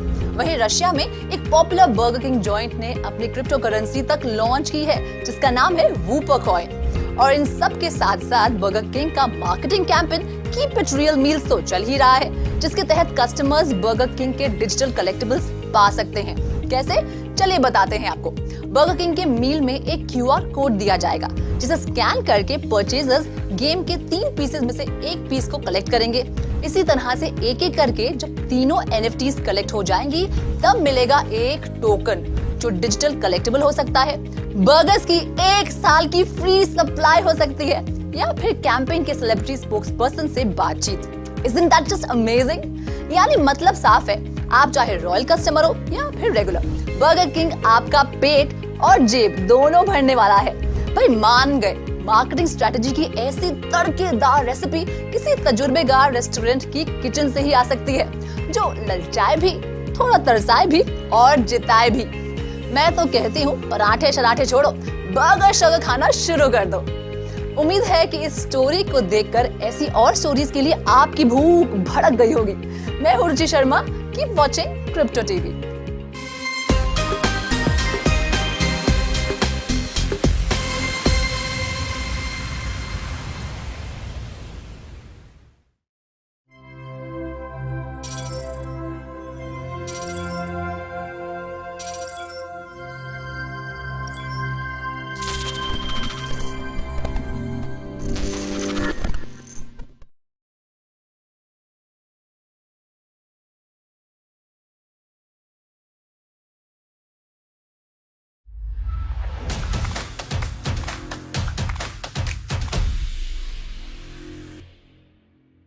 नमस्कार, क्रिप्टो टीवी में आप सभी का स्वागत है। मैं हूं मनोज दारा और आज हमारे साथ एक स्पेशल गेस्ट है जो आज क्रिप्टो करेंसी की वॉलेटिलिटी के ऊपर डिस्कस करने के लिए हमारे साथ है प्रसन्ना लोहार फ्रॉम DCB बैंक। प्रसन्ना, नमस्कार और क्रिप्टो टीवी में जुड़ने के लिए बहुत बहुत धन्यवाद। नमस्कार मनोज और नमस्कार हमारे सारे श्रोताओं के लिए।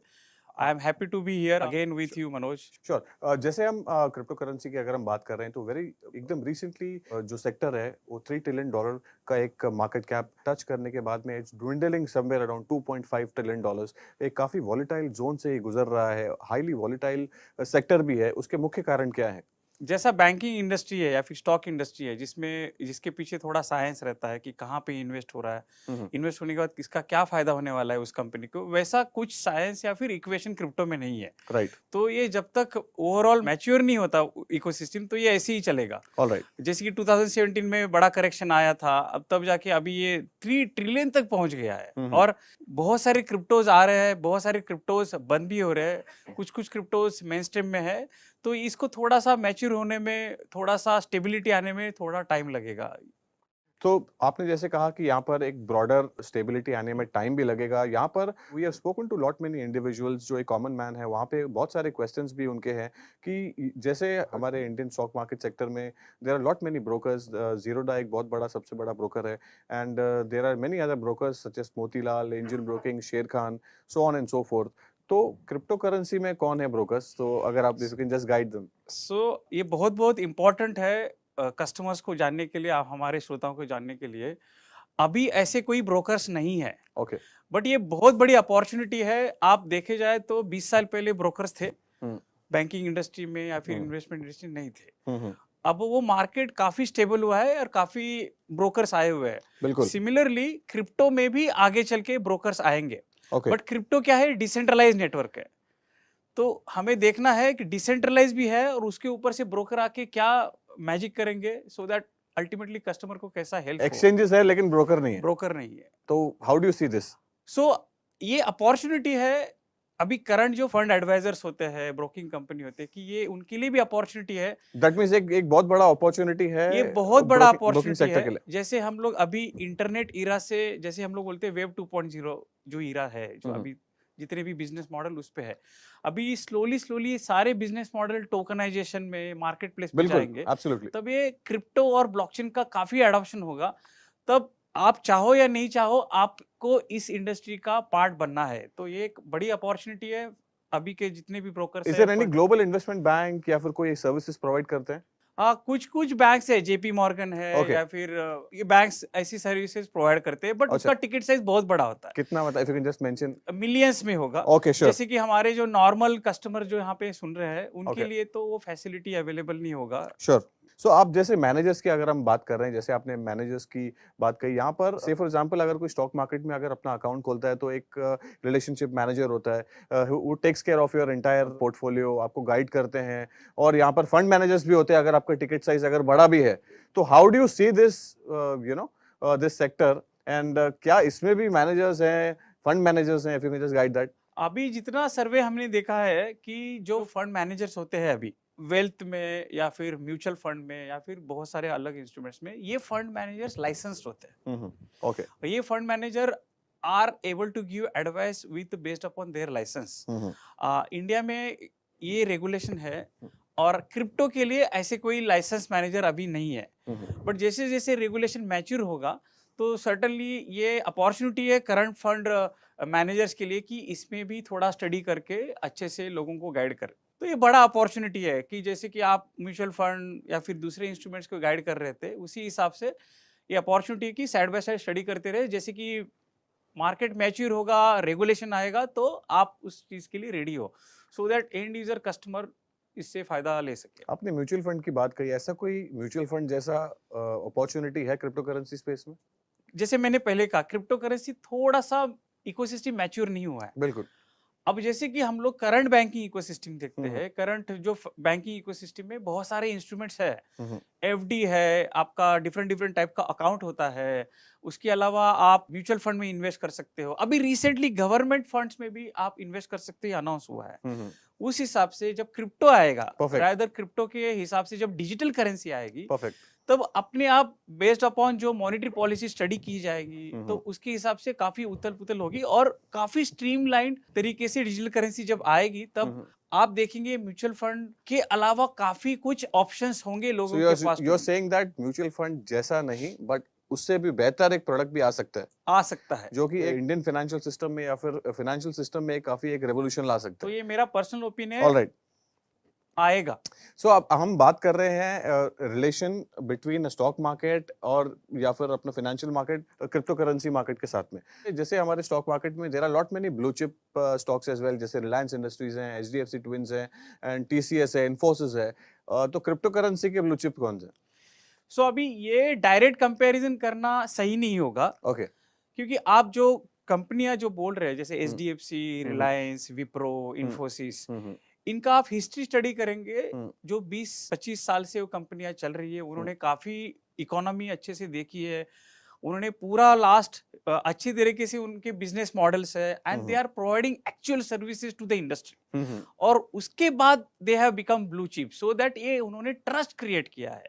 जब भी कोई कस्टमर निवेश या इन्वेस्ट करना चाहेगा, सो ही इज अवेयर कि this company is a very stable company, and उनका गवर्नेंस, उनके प्रोसेस इतने स्टेबल है, वो अपने आप चलती है। अभी आप इन्फोसिस देखो, एक तरीके से देखा जाए इन्फोसिस खुद एक गवर्नमेंट कंपनी है, और काफी स्टेबल गवर्नेंस है उसमें।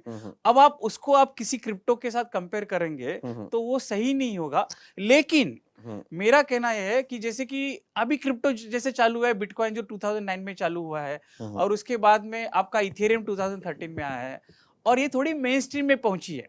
अभी आप ओवरऑल क्रिप्टो और ओवरऑल आपका मार्केट कैप देखेंगे तो बिटकॉइन ने काफी मार्केट कैप्चर किया है, तो मैं कहूंगा वो ब्लू चिप है। इन क्रिप्टो के एरिया में बिटकॉइन, इथेरियम, मोनेरो, ये ब्लू चिप है, और उसका थोड़ा स्टडी करके अच्छे से देख के बिल्कुल हमें देखना चाहिए कि ये ब्लू चिप ब्लू चिप रहेगा नहीं रहेगा वो टाइम ही बताएगा। जैसे हम यहाँ पर रिटर्न की हम बात नहीं कर रहे हैं, but there are lot many, say for example in gold there is a set returns भी मिलते हैं इन्वेस्टर्स को अगर वो इन्वेस्ट करते हैं। स्टॉक मार्केट के रिटर्न्स अलग होते हैं, म्यूचुअल फंड्स के रिटर्न्स अलग होते हैं, डायरेक्ट इन्वेस्टमेंट के रिटर्न्स अलग होते हैं, और बहुत सारे एसेट क्लास हैं उनके रिटर्न्स अलग अलग होते हैं। तो क्रिप्टो करेंसी के रिटर्न्स कैसे रहें?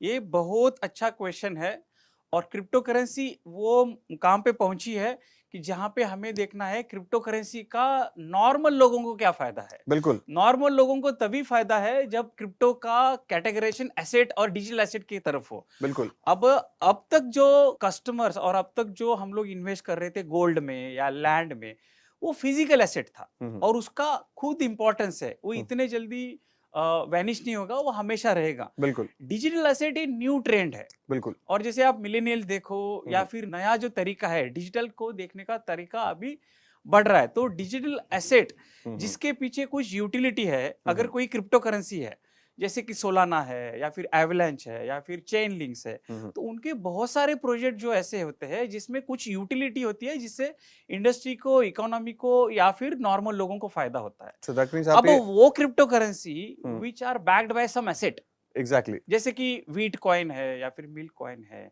इसके अलावा पर्टिकुलर कोई यूटिलिटी रियल एस्टेट कॉइन है, तो वैसे जिसका एक्चुअल हम लोग कैलिब्रेट कर सकते हैं, उसको मेजर कर सकते हैं कि कितना फायदा है। So you're saying that the cryptocurrency derives value from its underlying asset. That means अगर प्लेटफॉर्म भी हो सकता है, यस, तो वैसे वो वाले क्रिप्टो करेंसीज लॉन्ग टर्म में पे फोकस करना चाहिए। होंगे। Okay, so although we are not here to give any recommendation, this is just a fundamental advice, whoever wants to invest in It is cryptocurrencies, fundamental it advice. Is just a fundamental advice. हम अगर हम just a passing reference on taxations पर, हम asset class पे तो बहुत हमने बात भी की है, तो उसका टैक्सेशन पर क्या आपका राय है?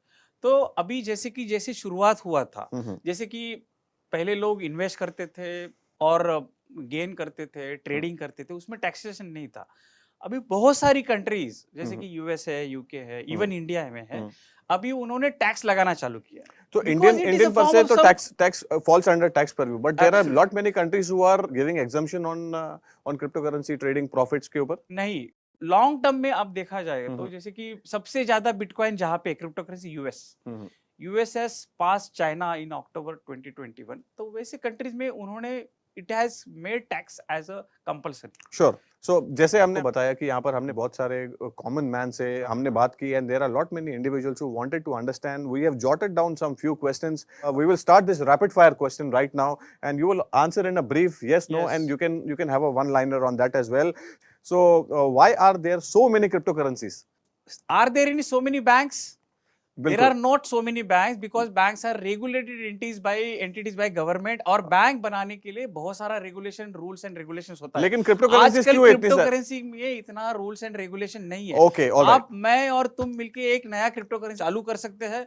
6000 के ऊपर क्रिप्टोकरेंसीज है जो लिस्टेड है। उसके अलावा आप देख सकते हैं कि बहुत सारी क्रिप्टोकरेंसीज आएगी जब तक कि वो रेगुलेट नहीं होगा, तो इसीलिए बहुत सारे क्रिप्टोकरेंसीज है। इट इज नॉट सरप्राइज कि इतने सारे क्यों है। तो कहानी का ये सारांश है कि यहाँ पर कहानी का सारांश अभी खत्म नहीं हुआ है, रादर कहानी अभी शुरू हुई है। बिल्कुल, अगला सवाल। मेरा जितना फीडबैक और मेरा जितना सर्वे हो रहा है, हर एक कंपनी जो ब्लॉकचेन में थी लास्ट 4-5 साल में इंडिया में, हर कंपनी ऑलमोस्ट 50% कंपनी बोल रही है कि they will come up with some their own crypto. अगला सवाल है कि how much of my portfolio should I invest in a crypto?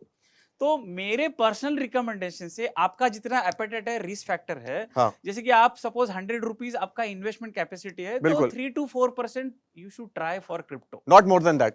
अगला सवाल, जैसे there are lot many banks who are too big to fail, can cryptocurrencies fail? Cryptocurrency can fail. कैसे? क्योंकि banks is once again banks is a regulated ecosystem. अगर एक bank fail हो जाता है, एज पर रेगुलेशन दूसरा bank आके उसको सपोर्ट कर सकता है।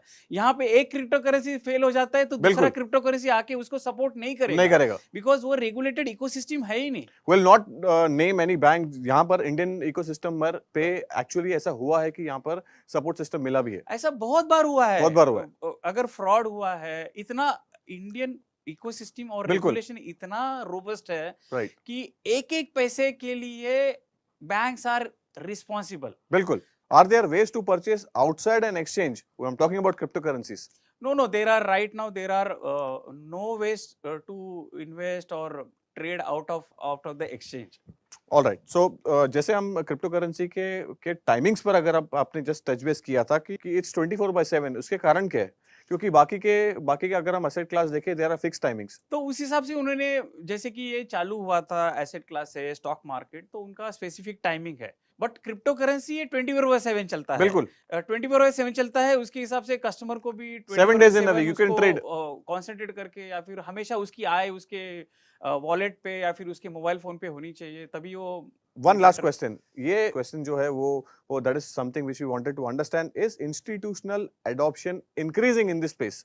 क्रिप्टो और ब्लॉकचेन स्पेस में इंस्टीट्यूशनल एडॉप्शन सही में आगे चल के बहुत सारा बढ़ेगा। राइट। इसके बहुत सारे कारण हैं, जैसे कि करंट इंटरनेट इकोसिस्टम में कुछ चैलेंजेस है, जैसे ट्रस्ट या फिर ट्रांसपेरेंसी, प्रोविनेंस।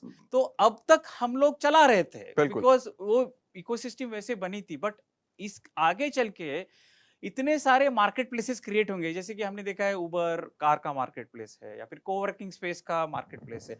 ऐसे बहुत सारे बिजनेस मॉडल धीरे धीरे शेयर इन इकोनॉमी या मार्केट प्लेस पे जाएंगे, जहां पे हमें इनहेरेंट ट्रस्ट चाहिए। अब तो हम लोगों डील कर रहे हैं human beings as a customer. कल जाके आईओटी वेरिएबल्स वो वाला जब इकोसिस्टम आएगा तो माइक्रो ट्रांजैक्शंस बहुत सारे होंगे, और माइक्रो ट्रांजैक्शन को सेफ और सिक्योर रखना है तो हमें ब्लॉकचेन जैसी टेक्नोलॉजी चाहिए, टोकनाइजेशन जैसे मेथड चाहिए।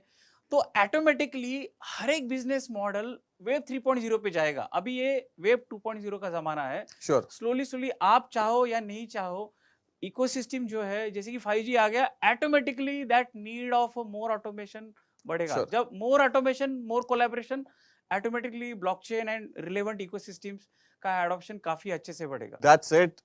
Prasanna, you spoke really well about how this volatility, how it can be tamed, what are the reasons why this sector is so volatile. आपने बहुत अच्छी तरीके से explain किया कि ये brokers के लिए कितना बड़ा opportunity है, and you answered the rapid fire question really well. Thank you so much for being on show. Thank you Manoj ji. तो last line मेरी तरफ से कि be ready for volatility. All right. You might be the better investor, better trader, but आप खुद study कीजिए। There are so many cryptocurrencies, और हर एक क्रिप्टो करेंसी का वेबसाइट होता है, उसका कुछ व्हाइट पेपर होता है, उसके कुछ क्लॉजेस होते हैं, उसकी यूटिलिटी होती है। जब आप खुद स्टडी करोगे तब आपको पता चल जाता है कि क्रिप्टो, ये पर्टिकुलर क्रिप्टो का लाइफ साइकिल क्या है, उसके माइलस्टोन्स क्या है। बिल्कुल। अगर कोई भी ट्रेडर, कोई भी इन्वेस्टर ये अच्छी तरीके से स्टडी कर सकता है, राइट, तो I think that will give a better incentive for them.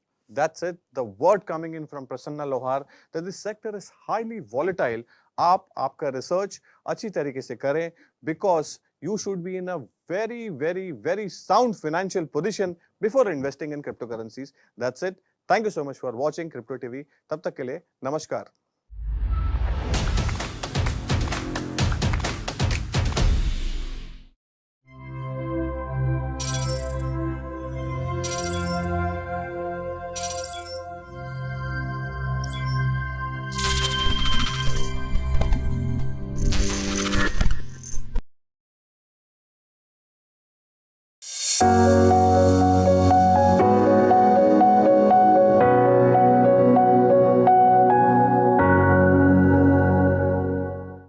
नमस्कार मंडळी, आशा करते तुम्ही सर्व कुशल मंगल आहात। क्रिप्टो टीव्ही मराठी मध्ये तुमचे स्वागत आहे। करन्सीच्या दुनियेत आता क्रिप्टो करन्सीने गरुड भरारी घेतली आहे। हे चलन आता जगभरात गाजत आहे। US, UK, European union, Bharat आणि इतर अनेक देशांची सरकारे आणि रेग्युलेटर डिजिटल मालमत्तेचे धोरण तयार करण्याचे अनेक बैठका घेत आहेत। क्रिप्टो करन्सीचे बाजार भांडवल अलीकडेच 3 लाख कोटी डॉलरवर पोहोचले आहे, जे डिजिटल मालमत्तेची वाढती लोकप्रियता दर्शवते। पण मग क्रिप्टो करन्सीची गरज का म्हणून जाणवली असावी, हे सर्व चलनाची उत्क्रांतीत असलेल्या 5 टप्प्यात जाणून घेऊया। कन्व्हेन्शनल करन्सीज आणि क्रिप्टो करन्सीचा निर्माण आज जाणून घेऊया। आधी कन्व्हेन्शनल करन्सीज म्हणजेच चलन याचा निर्माण कसा झाला ते पाहूया आणि त्यावर आधारित 5 टप्पे समजून घेऊया। स्टेज 1 पहिला टप्पा म्हणजेच बार्टर सिस्टीम। ही व्यवस्था शतकानुशतके आणि पैशांची ओळख होण्याच्या खूप आधीपासून प्रचलित आहे। लोक त्या बदल्यात इतर सेवा आणि वस्तूंची देवाणघेवाण करू लागले, ज्यात प्रत्येक वस्तूची एक्सचेंज व्हॅल्यू निगोशिएबल होती। स्टेज 2 दुसरा टप्पा नाणींचा 5000 BCच्या आसपास धातूंचा पैसा म्हणून वापर केला जाऊ लागला. धातूंच्या नाणींना काही वैशिष्ट्य मूल्य दिले गेले होते, ज्यामुळे ते प्रवेश योग्य आणि लोकांसाठी वस्तूंच्या किमतीची तुलना करणे सोपे होते. स्टेज 3 तिसरा टप्पा पेपर प्लास्टिक करन्सी. सुमारे 700 ईसपूर्व चीनी नाण्यांमधून कागदी पैशाकडे वळले. प्लास्टिकच्या नोटा जास्त टिकाऊ असतात कारण त्या फाडायला जास्त कठीण असतात. ते फोल्डिंग आणि मायक्रो ऑर्गॅनिझम्स ना जास्त प्रतिरोधक असतात. ते ATM आणि ऑटोमेटेड सॉर्टिंग ऑपरेशन मध्ये देखील चांगले काम करतात. स्टेज 4 चौथा टप्पा इलेक्ट्रॉनिक मनी. 1990 मध्ये चिप टेक्नॉलॉजीने निर्माण झाले. मास्टर कार्डने जागतिक ऑपरेटिंग चिप कार्ड सिस्टीम तयार केली. 1994 मध्ये WWW म्हणजेच वर्ल्ड वाईड वेब आणि ऑनलाईन व्यवहार इकोसिस्टीम सुरू केली. पिझ्झा हटकडून पिझ्झा ही पहिली ऑनलाईन खरेदी होती. स्टेज 5 पाचवा टप्पा क्रिप्टो करन्सी. 2008 मध्ये बिटकॉइन पहिले वहिमे डिजिटल मनी जे अननोन पर्सन सातोशी नाकामोटो यांनी निर्माण केलेले. ब्लॉकचेन नावाच्या तंत्रज्ञानाचा वापर करून हे चलन बनवले गेले, ज्यात कॉम्प्लेक्स मॅथमॅटिकल कॅल्क्युलेशन आणि हेवी कॉम्प्युटर्स वापरले जातात. ही करन्सी प्रचंड गाजत आहे कारण की त्यामागे बरेच फॅक्टर आहेत, जसे की decentralised nature, lower processing cost, easy to execute and fast transaction. Crypto करन्सीच्या बद्दल अजून माहिती जाणून घेण्यासाठी पाहत रहा crypto TV Marathi with Vaibhavi Sawant.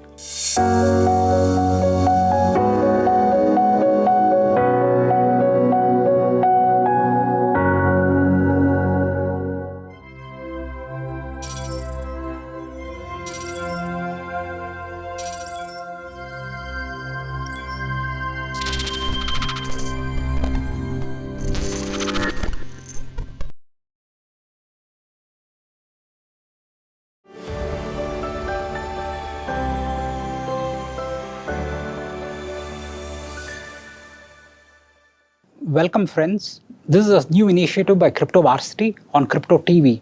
So on this particular series of episodes, we are actually going to demystify what is called the blockchain technology as well as the cryptocurrencies markets. We've actually seen the emergence of Bitcoin as well as various other cryptocurrencies like Ethereum as well as Ripple, and you've got basically n number of cryptocurrencies and coins and tokens and whatnot on this particular unique technology which is called the blockchain technology. When you go to a layman and then you explain to him that this particular blockchain technology actually comprises of what you call a peer-to-peer mechanism, whereby basically there is not going to be any intermediary when you're actually going to make any payment. It is based on what is called a decentralized and a distributed network of computers, which is actually going to perform the transactions and store all the transaction history. There is a huge part of the population in the world which actually is quite skeptical as far as the blockchain technology as well as cryptocurrencies are concerned.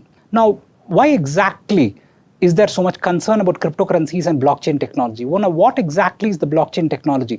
To what extent is it possible to have security as far as the blockchain transactions are concerned? So in this particular episode, we are actually going to demystify the blockchain technology as well as cryptocurrencies, and to a great extent, we are also going to see to what extent it has actually evolved over the last several decades and millennia. What are the different financial technologies innovations which have come across, which have actually happened, and subsequently we'll also take a look at to the extent to which Bitcoins as well as the blockchain technology has actually impacted the lives of people. Now, this particular technology is here to stay, and in order to gain confidence as far as this particular technology is concerned, it is important for us to understand what exactly is the technology all about. What exactly goes into building this particular blockchain technology? I mean, what exactly is this particular cryptocurrencies, and how exactly is it actually designed to work on the blockchain technology on a peer-to-peer mechanism with a distributed architecture, and what exactly are the benefits which we can derive from this? Is it possible for you to have complete security risk? You must have heard of hacking as well as theft of cryptocurrency coins. Now, all these kind of information which actually gives a lot of concern for the layman investor. So these are some of the bottlenecks which which we want to clarify about, and we want to actually elaborate to what extent cryptocurrencies as well as blockchain technology can actually help various corporate as well as various industries in the development of secure transactions to increase the extent of security risk as far as the transactions are concerned. Before going into the blockchain technology and cryptocurrency, what we will do is we will look at what are the different innovations which have happened in the financial industry over the last several millennia.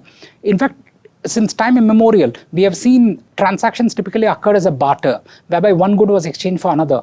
In fact, even the emergence of gold as well as metal coins and paper currencies in order to replace the barter as a store of value basically is nothing but basically a financial technology innovation. It's basically an innovation and a disruption which has occurred over several millennia altogether, over the last several hundred years. We have also seen more recently in 1950s, 1960s, we had the emergence of ATMs all around the world, and this has actually replaced branch banking. So typically now you don't find too many people going to the banks. They actually go to the ATM in order to withdraw cash as well as deposit cash also. So you have plastic money which has actually replaced the physical money, and you got also the emergence of digital currencies, digital payment wallets, which have actually facilitated transactions to a great extent. So it's become extremely easy for people to actually perform the transactions. Now, in this particular context, around 11 years back, it so happened that there was actually an emergence of the blockchain technology, which has actually created ripples all around the world. Now, some of the innovation waves which have happened, other than basically, the ATMs, it also includes basically digital payment channels, as I mentioned. We also have technology innovations in terms of robo-advisors actually providing investment advisory on an automated basis. You've got private banking as well as wealth management being managed using robo-advisors. We have got actually automated solutions using artificial intelligence and machine learning techniques using what you call big data, which has actually created ripples all around the world in terms of financial technology innovation is concerned. So we have got a huge emergence of fintech innovations which have occurred over the last several decades.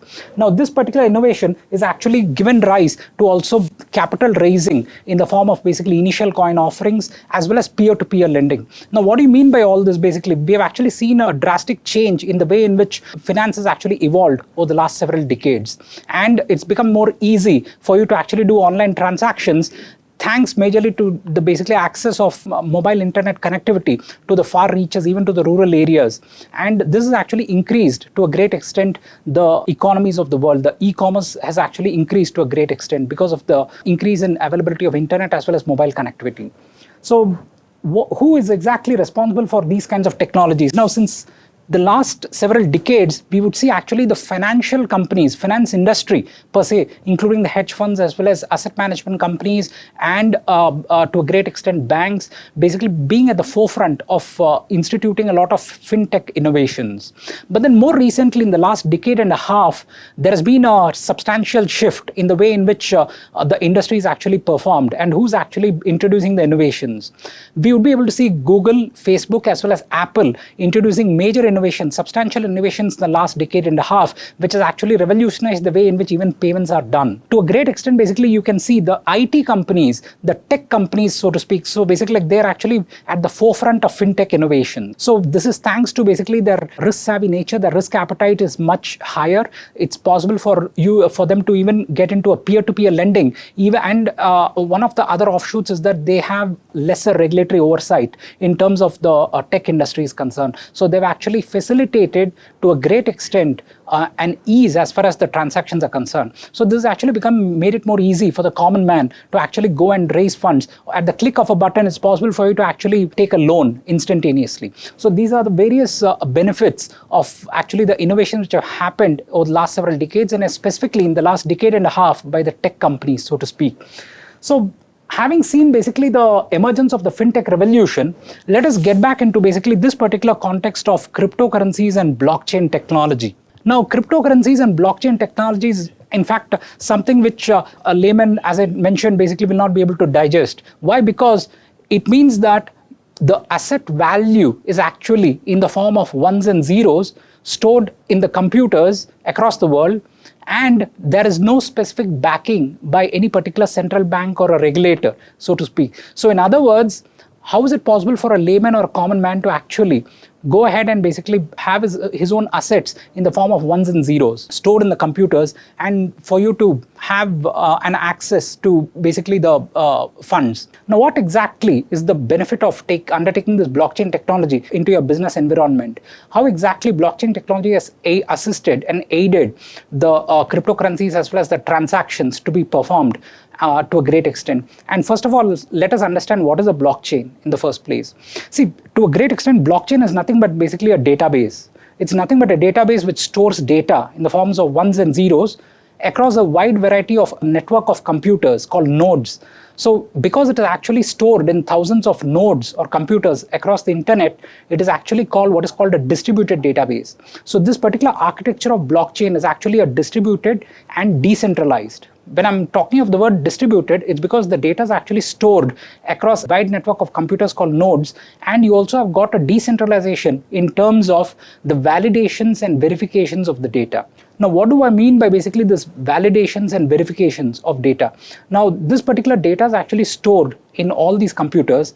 Now, what if some hacker or some XYZ node actually alters the data and basically it actually comes and affects the entire transaction history? Now, is it possible for the data to be manipulated and data to be changed and for the entire network to be fooled by basically any particular node or any hacker? Now, this is precisely where the blockchain technology has actually become a major innovation in the last few years. Now, this particular innovation started way back in 2009 when there was a white paper written on blockchain. And this particular paper, incidentally, basically it revolutionized the way in which it solved what is called a consensus algorithm. Now, what do you mean by this consensus algorithm? Now, just imagine, suppose this data is actually stored across so many nodes, so many computers, and all these computers need to actually have a consensus. It's actually a dance with democracy, so to speak. Why do you call it a dance with democracy? Because it's a simple majority, or more than 50% of the nodes or computers on the network have to agree that this particular data which is actually stored, a transaction history which is stored, is actually a genuine transaction. So in other words, you have what is called a consensus algorithm which is inbuilt across all these nodes. It is possible for any particular node to actually verify whether the transaction is actually genuine or not. In case there is even a minor change of even an addition or a subtraction of a bit data size of information, it is possible for the entire nodes to invalidate the entire data. Possible for all the nodes to actually disagree and invalidate any particular spurious transaction or manipulation which has occurred as far as the computers are concerned. So in other words, you have actually a foolproof system which will ensure that at least 50% plus or 51% of the nodes have to actually agree that this particular transaction is actually a valid transaction. This is what you refer to as a consensus algorithm. Now, we've actually come across this particular technique to a great extent across many applications, but the thing is that this is the first time it has actually been put into practice. Now, why is it actually been put into practice? It's been put into practice because this is precisely how the data is actually stored across a wide variety of nodes and computers, and it is also validated transaction history which has actually taken place. So the distributed and decentralized architecture as well as the consensus algorithm forms the foundation as far as the entire blockchain technology is concerned. Now, how is exactly this consensus algorithm, and basically how is the consensus among various nodes, at least 50% of the nodes, or 50, you call it the 51% consensus algorithm. So how is it actually put into practice and how is it implemented? So this is precisely what we are going to see in the next few slides. So this consensus algorithm is a very unique kind of a concept, whereby even if you've got, say, a 1 GB or a 2 GB data, or say a 5 MB data or a 10 MB transaction size data, now this particular data is actually going to be hashed. You basically use an algorithm called a hash function. Incidentally, Bitcoin uses what is called a SHA-256 algorithm. Now this particular algorithm does the number crunching using a series of zeros and ones using bitwise operators, and it actually hashes or basically compresses this entire data into just 256 bits. Now this particular size of 256 bits is actually stored, the data is actually stored in a hexadecimal format, and this particular data is actually, in fact, it's an encrypted format, and it is not possible for anybody to actually change the data. So once basically the transactions are actually encrypted and stored in a blockchain, as the block is validated and it's stored in the blockchain, it is possible for basically only that particular block of data to be validated in future. Nobody can actually change the data and basically manipulate the data in such a way that it is possible for them to actually achieve or basically insert any new transaction into the system. But once the transaction is stored, it is not possible for you to change that particular transaction data also. So it becomes very robust as well as a foolproof mechanism which will ensure that it is not possible for anybody to actually manipulate the data, so to speak.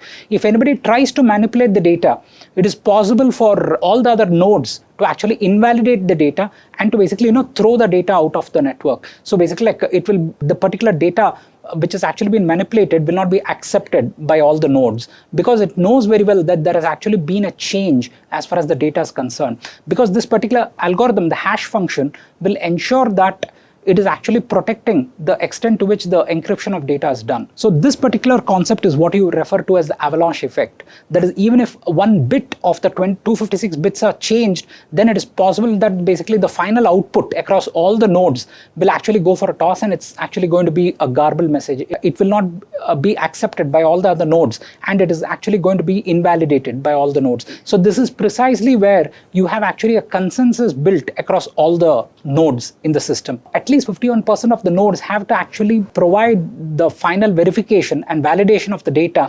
As far as, say, for example, if you made a transaction and then it is sitting in the system across all the nodes, then this particular transaction is stored in an encrypted format, and it is not possible for you to actually manipulate this particular transaction, so to speak. So that at least all the 51% actually will not be able to agree that this particular transaction is genuine one. So this is precisely why you have the concept of what is called a data immutability. So in this data immutability, it basically refers to the fact that it is not possible for you to actually change the data and have it accepted across all these nodes. So this is precisely one of the major benefits as far as the blockchain technology is concerned. So what we have seen is, what is a blockchain? It basically consists of a series of blocks of data. It is nothing but zeros and ones stored across a series of nodes, series of computers in the internet, and all these blocks are actually in fact stored in an encrypted format. There is a consensus algorithm across all these nodes, and this consensus algorithm is actually based on what is called a hash function. You've got various types of consensus algorithms which are there. The one which is most prevalent is actually what we call a SHA-256, which is used by the Bitcoin blockchain. And this particular consensus algorithm will ensure that there is actually a data immutability, in the sense that the particular data which is stored, it cannot be manipulated. If it is manipulated, it will be easily identified by majority of the nodes. So this is precisely the benefit of a blockchain technology, and where you say the data is immutable. Now let us go to the next part of our discussion. How exactly is the new cryptocurrency coins actually formed? Now this particular concept is what is called a cryptocurrency mining. So suppose you want to have a transaction between A and B. You've got this particular transaction happening through the blockchain network. The cryptocurrencies, for example, suppose a person A is sitting in one particular country and he's sending bitcoins to another person B in another country, and you got the particular bitcoins actually transferred from A's account to B's account. It is possible for you to actually transfer the bitcoins without any intermediary in between. So this is what you refer to as a peer-to-peer connectivity and a peer-to-peer transaction. But then once this transaction is done, in order to validate the transaction, you got what you called miners in the cryptocurrency market. So basically you got actually in the blockchain, you have specific nodes or computers which have got immense computation power, which will use their computation power in order to solve a riddle, a puzzle. So this particular puzzle is actually solved in order to basically, do a number crunching. It is done by what you call a brute force method. You got actually the hash functions, which are actually, basically by trial and error method. They typically use what are called high computation power ASIC chips or application specific integrated circuits. And subsequently they use what is called the proof of work concept. So in the proof of work concept, you actually use a trial and error method in order to solve any particular riddle or a puzzle, and basically which is actually set by the particular blockchain. Like for example, in the case of bitcoins, you have to actually solve a puzzle whereby it is possible for you to see that you got to basically insert, basically after the particular hash function, you got to insert a random numbers in order to basically solve for it. Say basically it has to be prefixed. The particular hash function output has to be prefixed by a series of zeros. So this particular concept actually ensures that there is actually sufficient security as far as basically the transaction history is concerned. And on top of that, you got actually miners who are actually awarded, who actually try to do the number crunching through a trial and error method, and basically they actually do it by a brute force method in order to basically solve this particular riddle.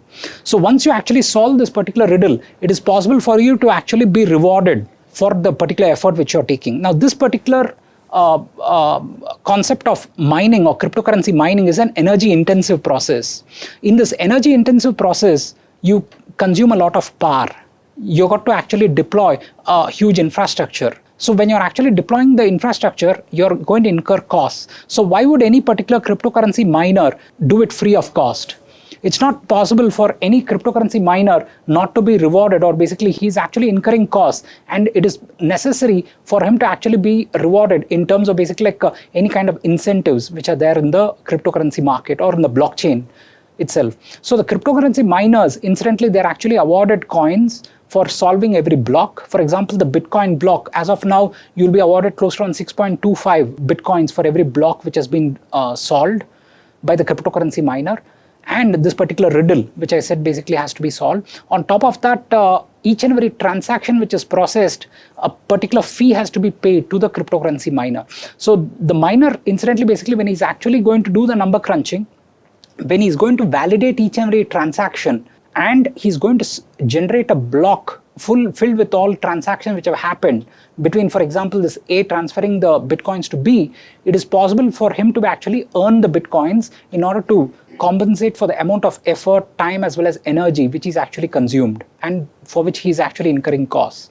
So this particular concept is what you refer to as a proof of work concept, on which as of now Bitcoin as well as even Ethereum is on.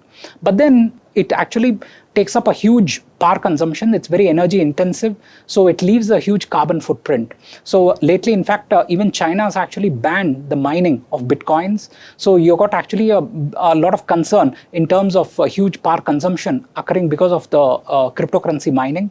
So gradually the market is actually shifting to a new kind of a concept, new kind of a methodology, which is called the proof of stake. In a proof of stake, typically, basically, like you actually change the way in which you're actually validating the transactions.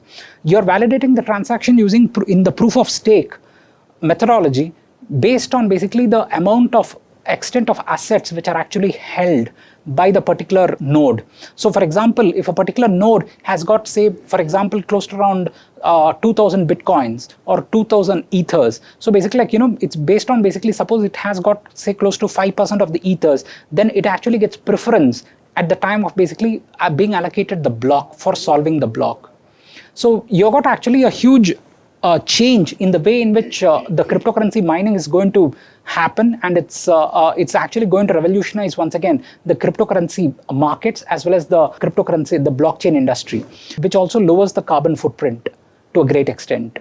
What are the other advances on top of basically the blockchain technology as well as the cryptocurrencies? So cryptocurrencies initially, they were actually in fact launched as series of coins. There were initial coin offerings, and subsequently you had a lot of coins in the market. Now once the blockchain technology actually developed to a great extent, you have what you call smart contracts. The smart contracts are nothing but application logic, or basically, it's basically conditional statements, an if then else statement, which is incidentally inserted on top of the blockchain technology. This if then else statement, basically it's, for example, let me give an example of a smart contract. So you got, for example, A, which has to transfer funds to B using this particular blockchain or the cryptocurrency. So there will be a conditional statement saying that after 3 days, A has to transfer the funds to B. So this particular if then else statement becomes basically a part of a smart contract or an application logic, and it is actually stored in the blockchain itself. So the smart contract, once it's generated, you cannot actually change the particular smart contract. Application logic, once it's set, it becomes sacrosanct. It becomes a part of the blockchain, which becomes, as I had mentioned to you, data immutable. So in other words, you got actually a very, very interesting phenomenon which over here basically which the industry is actually using slowly. It is actually trying to get basically the smart contracts technology onto the blockchain network. So onto the blockchain technology. Smart contracts enable you to basically provide an application logic onto the blockchain itself, so that basically you can actually give conditional statements for execution of the cryptocurrencies. So it's one step ahead of basically the the typical cryptocurrency. So you got on the one extreme basically a cryptocurrency like Bitcoin, which is in other words just a passive kind of a transaction history. It stores basically transaction history. But then on the other hand, you got actually Ether and various other new cryptocurrencies which have come, which also support what you call the smart contracts, which are nothing but basically conditional statements which will execute basically the instructions which are set and which is stored in the blockchain itself. So this particular smart contracts sees a huge utility in terms of basically the extent to which you can actually perform transactions using blockchain, which is a secure technology in terms of decentralized as well as distributed network, which requires consensus algorithm for all the nodes to actually agree upon as far as the transactions are concerned or the data is concerned. Next, on top of this, you got also what are called decentralized applications. This decentralized applications, instantly, basically, it's an umbrella framework. In this umbrella framework, it basically provides you a user interface whereby it is possible for you to have a series of smart contracts which will enable you to have basically, kind of a control over basically the execution which happens on the cryptocurrencies. So typically, you got actually a huge impact because of these new technologies like smart contracts as well as the decentralized applications, which will enable you to have basically a total control in terms of basically what are the transactions which are actually going to take place. So in other words, you got actually a lot of advancement in technology, and it's actually become more sophisticated. Rather than having plain vanilla transaction history being recorded, you got actually application logic with if then else statements as well as conditional statements, so to speak, basically embedded in the blockchain technology, and which also cannot be manipulated, and basically which is also validated and verified using the consensus algorithm. So in other words, you got actually a huge impact because of the smart contracts as well as the decentralized applications which have come about in the last few years. And this is set to basically revolutionize the way in which business is done across not only corporate as well as various banks, financial institutions, in order to basically ensure that there's a higher level of security. At the same time, there's decentralization as far as the validation is concerned of data. So let us go to the next major innovation which has happened, which is actually what you call tokenization of assets. In this particular context, it is possible for you to have even an illiquid asset, say like an infrastructure or a real estate or a particular utility service, to be broken down into basically a series of tokens. Tokens are nothing but basically it's built on top of a cryptocurrency and that particular blockchain technology. So this particular tokens can actually be issued out into the market. It can be traded on cryptocurrency exchanges. So you got actually a huge emergence of this particular concept in the form of basically what you call, say, even non-fungible tokens. You might have heard of NFTs actually being basically like sold in the markets. So NFTs will ensure that these are non-fungible tokens, whereby it is possible for you to actually buy or sell the non-fungible tokens, but then it is not possible for you to, basically like duplicate them. It is possible for you to even say basically put a value for an image or a photograph, and subsequently you can sell it out into the, in the cryptocurrency, as a blockchain through the tokens. So it is possible for you to actually have a lot of benefit out of having the cryptocurrency tokens. In this particular context, you got actually a lot of liquidity, which is actually in fact built on top of basically illiquid assets when you're actually going to tokenize those assets as well as services.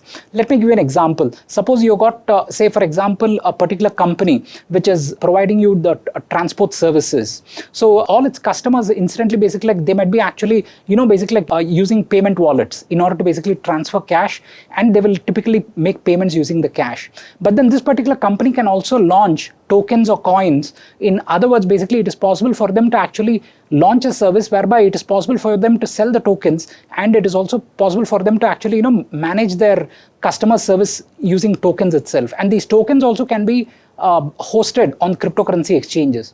So in other words, suppose you got basically tokens of Ola Money, and basically like you want to transfer it to say Amazon or Uber coin. So it is possible for you to actually transfer from one particular service provider to another particular service provider using basically a cryptocurrency exchange. I've just given you a hypothetical example as of now, but then basically like this is precisely how you can actually implement the tokenization of assets. It's even possible for you to make illiquid assets liquid using tokens. cryptocurrency tokens. So having seen basically like what exactly are cryptocurrencies, coins, as well as the blockchain technology, how it works, we've also come across a more sophisticated version of the blockchain technology, which uses the blockchain technology, which is the smart contracts. And we've also seen what are decentralized applications. We also touch based on the tokenization of assets, whereby instead of coins, you also have tokens which are built on top of the cryptocurrency coins as well as the blockchain itself. So let us actually go ahead and let us take a look at what exactly are the central bank digital currencies, or CBDCs, are the latest innovation as far as the cryptocurrency market and the blockchain technology is concerned.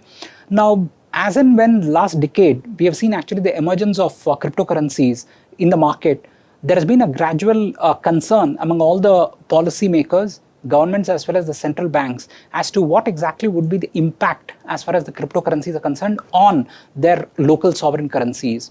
So in this context, a lot of central banks, what they've done is that they've actually started introducing stricter policy as well as regulatory oversight on the cryptocurrency markets in their respective jurisdictions. So you have actually a huge emergence of the concept of the central bank digital currencies, which are nothing but basically cryptocurrencies which are launched by the respective central banks itself. Now, this becomes very important because the central banks are concerned that suppose cryptocurrencies are allowed to be freely traded in their economies, there might be a lot of investor interest and it can also impact the value of their own local sovereign currencies. So in this particular context, it is very important for them to actually analyze and understand what is the impact of cryptocurrencies on their own monetary as well as fiscal policies, and how exactly it's going to impact their economies. So the central banks, in other words, basically they have started doing a huge research and analysis on how exactly they can introduce the central bank digital currencies, or CBDCs. The CBDC can be introduced in order to basically ensure that it actually acts as a payment channel. From around 11 years back, when Bitcoin was introduced in the market, it was primarily introduced as basically a kind of a payment channel, whereby it is possible for anybody to actually make payment. So A makes payment to B through a peer-to-peer connectivity, and there is no intermediary in between. But then gradually, Bitcoin as well as various other cryptocurrencies have actually gained acceptance as an investment asset. So once they've gained acceptance as an investment asset, you find a lot of retail and institutional investors actively going and participating in the private cryptocurrencies market.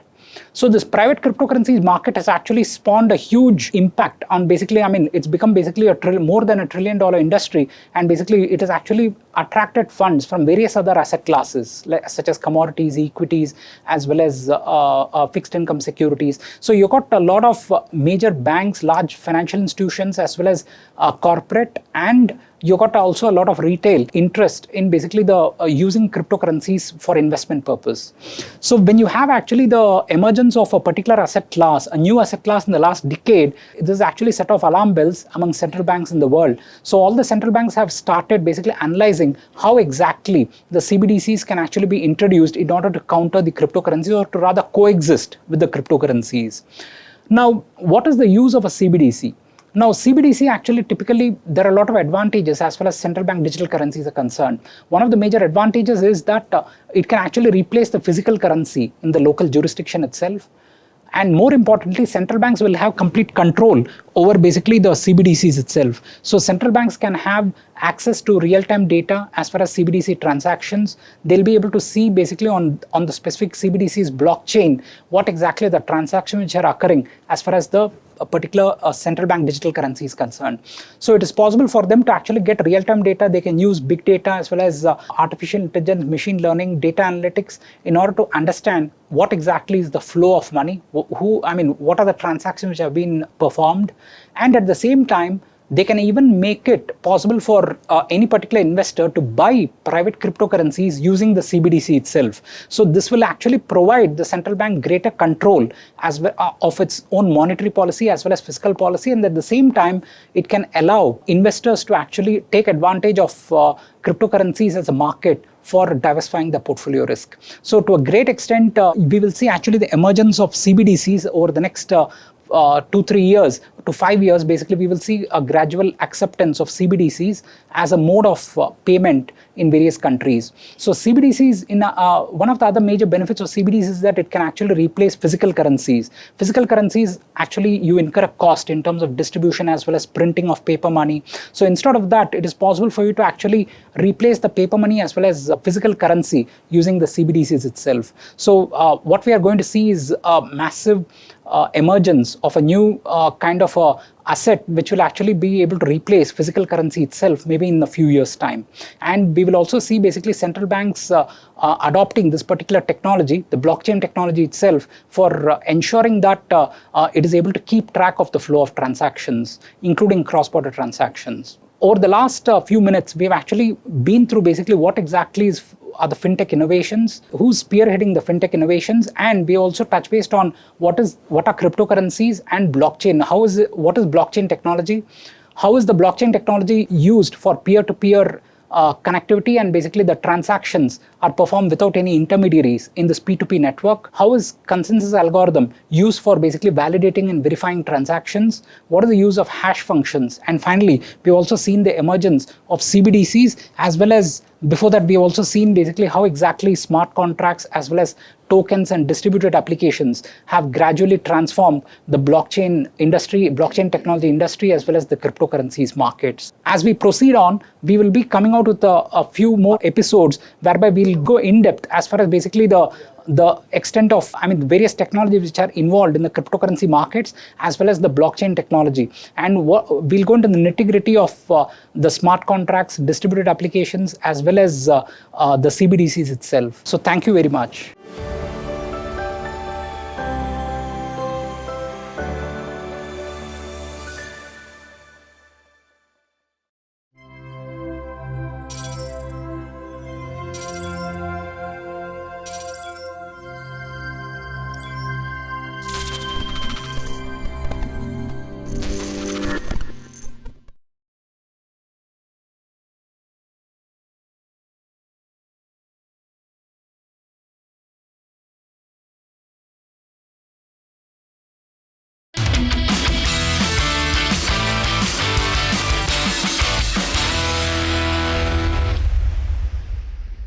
Well, we live in a world which becomes our universe, but there is a parallel universe which is absolutely virtual. Well, that is called Metaverse. We're leading you into the fantastic world of Metaverse in our first episode of Crypto Stories. I'm Vinita Chatterjee in this mind-blowing journey. So what is Metaverse? Well, first coined in Neil Stephenson's science fiction novel Snow Crash, the Metaverse is, well, hard to define.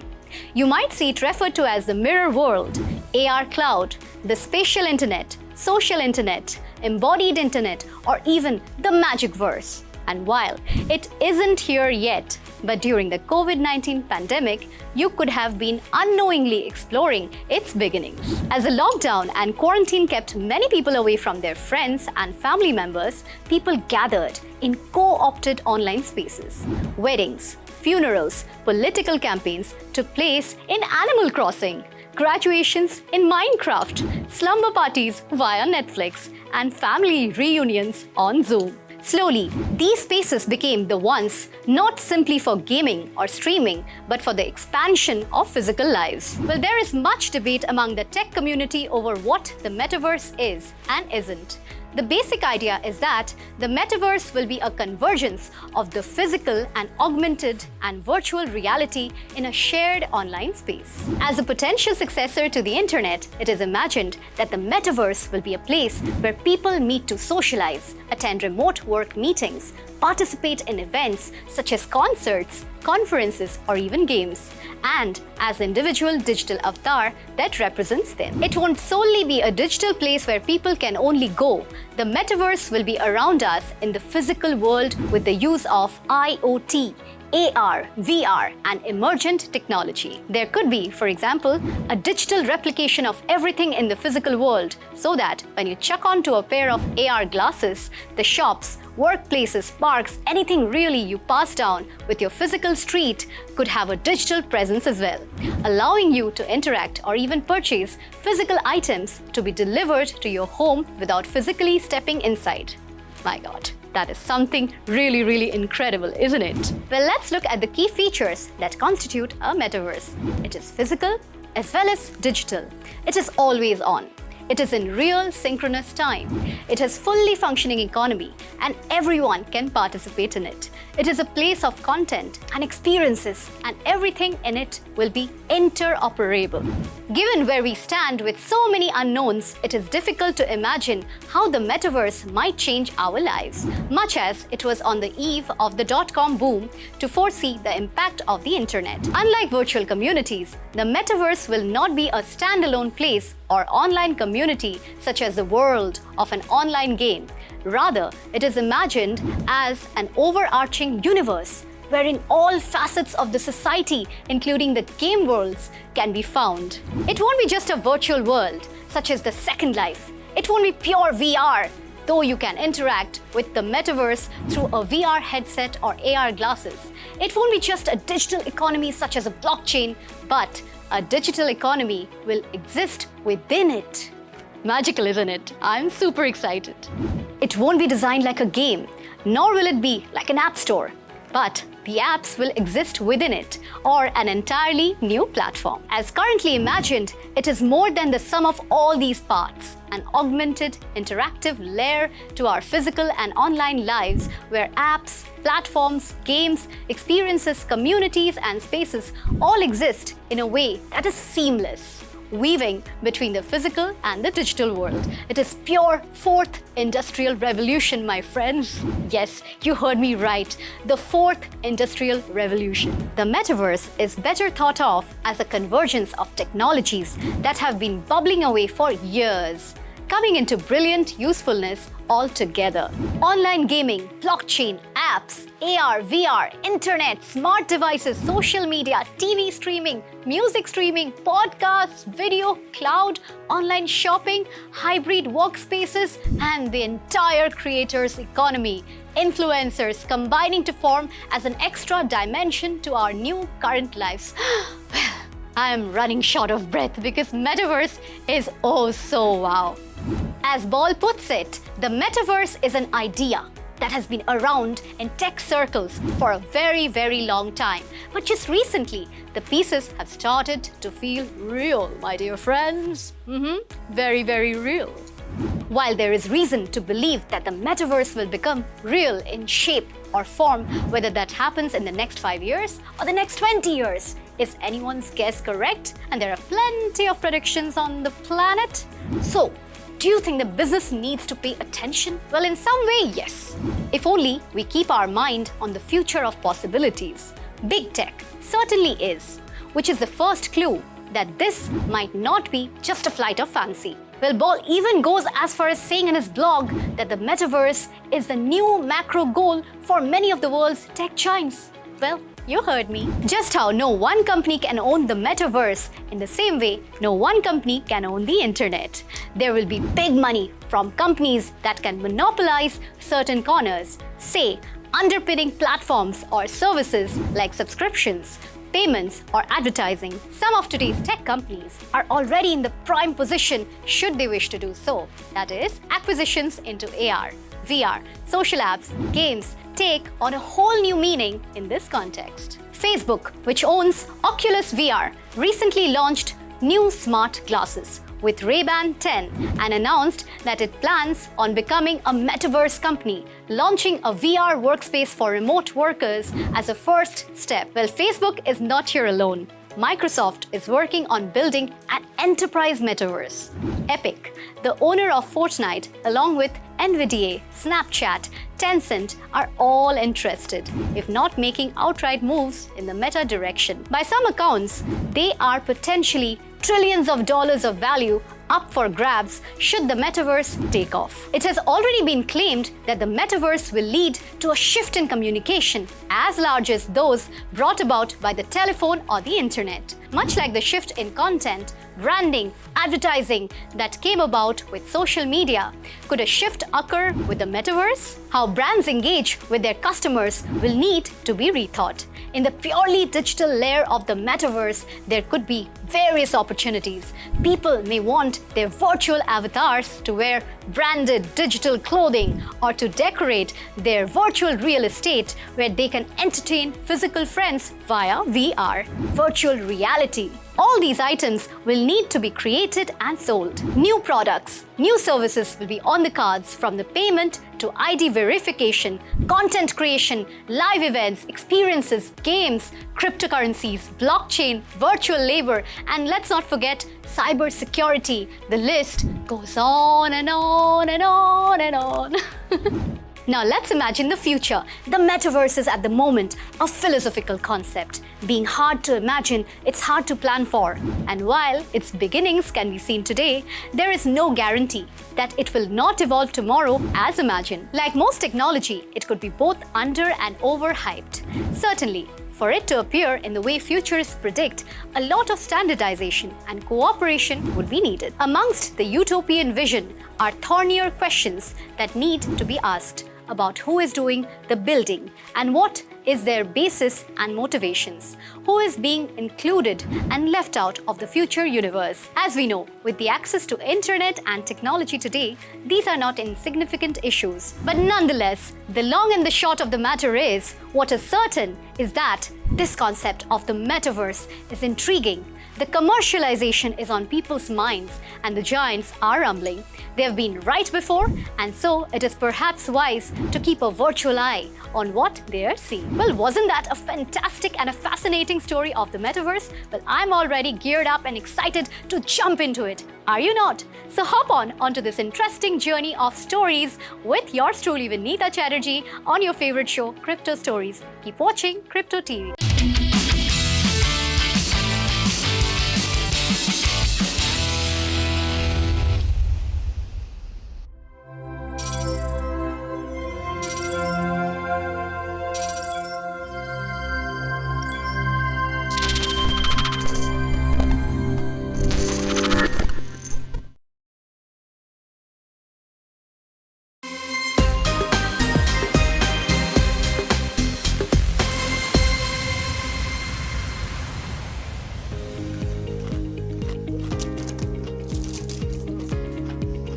Sorry ना, कहते हैं ना, पहले पेट पूजा फिर काम दूजा। लेकिन अगर पेट पूजा के साथ साथ आपके फूड बिजनेस का प्रमोशन हो जाए या फिर फास्ट फूड के शौकीन आपके बच्चों को कुछ गेम पीसेस या कलेक्टिबल्स मिल जाए तो कैसा लगेगा? अच्छा आइडिया है ना? वेल, ब्लॉकचेन टेक्नोलॉजी में इन दिनों ऐसी ही हलचलें हैं क्योंकि एनएफटी की रेस पे दौड़ लगाने के लिए तैयार है मैकडॉनल्ड्स, बर्गर किंग, पिज्जा हट और टाको बेल। मेरे मुंह में तो नाम सुनकर ही पानी आ गया।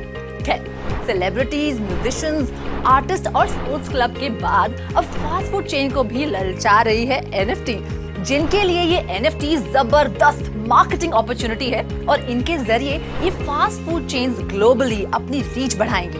एनएफटी की इस रेस में उतरने वाली सबसे पहली फास्ट फूड चेन है टाको बेल, जिसने अपने ब्रांड को प्रमोट करने के इरादे से मार्च 2021 में अपनी एनएफटी कलेक्शन लॉन्च की। टाको बेल की ये एनएफटीज बेहद क्रिएटिव है जो उनके फूड आइटम्स पर बेस्ड हैं और इनके लिए परचेजर्स 10 ईथर तक चुकाने को तैयार है।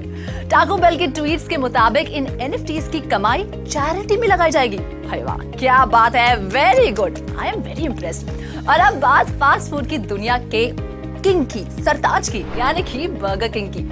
बर्गर किंग ने एनएफटी की दुनिया में दाखिल होने का ऐलान किया अपने marketing campaign keep it real meals के तहत अपने डिजिटल कलेक्टिबल्स की सीरीज लॉन्च करके। But how will it work? चलिए आपको बताते हैं। बर्गर किंग के मील में एक क्यूआर कोड दिया जाएगा जिसे स्कैन करके परचेजर्स गेम की 3 पीसेस में से एक पीस को कलेक्ट करेंगे। इसी तरह एक एक करके जब तीनों एनएफटीज कलेक्ट हो जाएंगी तब मिलेगा एक टोकन जो डिजिटल कलेक्टिबल हो सकता है।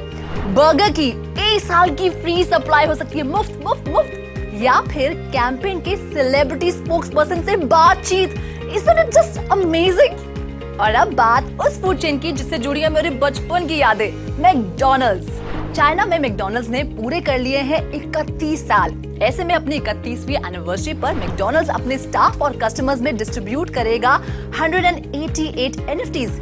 डिजिटल एसेट प्रोडक्शन एजेंसी को कैफे के साथ कोलैबोरेट कर मैकडॉनल्ड्स ने चाइना में अपने हेडक्वार्टर्स पर बेस्ड एक क्रिएटिव NFT बनाई है और इस प्रोजेक्ट को नाम दिया गया है Big Mac Rubik cube. NFTs की इस रेस में पिज्जा हट भी है। अपने all you can eat pizza buffet के लिए जाने जाने वाली कनेडियन पिज्जा हट सब्सिडरी लेकर आई है अपना NFT project one byte favourites, जिसमें पिज्जा स्लाइसेस की डिजिटल NFT इमेजेस दी जाएंगी। पिज्जा हट ने अनाउंस किया है कि वो हर हफ्ते पिज्जा स्लाइसेस की NFT फोटोज पब्लिश करेंगे और हर पिज्जा स्लाइस के साथ होगी उसकी recipe. Customer in NFT photos को रेडिबल से डाउनलोड कर पाएंगे और ये सब किसी मॉनेटरी गेन के लिए नहीं बल्कि बतौर स्ट्रॉन्ग मार्केटिंग स्ट्रेटेजी किया जाएगा, क्योंकि इन NFT से की गई कमाई चैरिटी में जाएगी। अब इसमें कोई शक नहीं कि नॉन फंजिबल टोकन्स एक बेहतरीन प्लेटफॉर्म है इन्फ्लुएंसर्स, इनोवेटर्स, आर्टिस्ट और फास्ट फूड रेस्टोरेंट चेन के लिए दुनिया भर की ऑडियंस से जुड़ने का। अब देखना ये है कि मैकडॉनल्ड्स और बर्गर किंग जैसी बड़ी कंपनीज की देखा देखी और कितने बिग ब्रांड्स NFT के चढ़ते बाजार में उतरने वाले हैं। इस खास रिपोर्ट में फिलहाल इतना ही। मैं हूं रुचि शर्मा और ऐसी कई दिलचस्प स्टोरीज के लिए आप देखते रहिए crypto TV.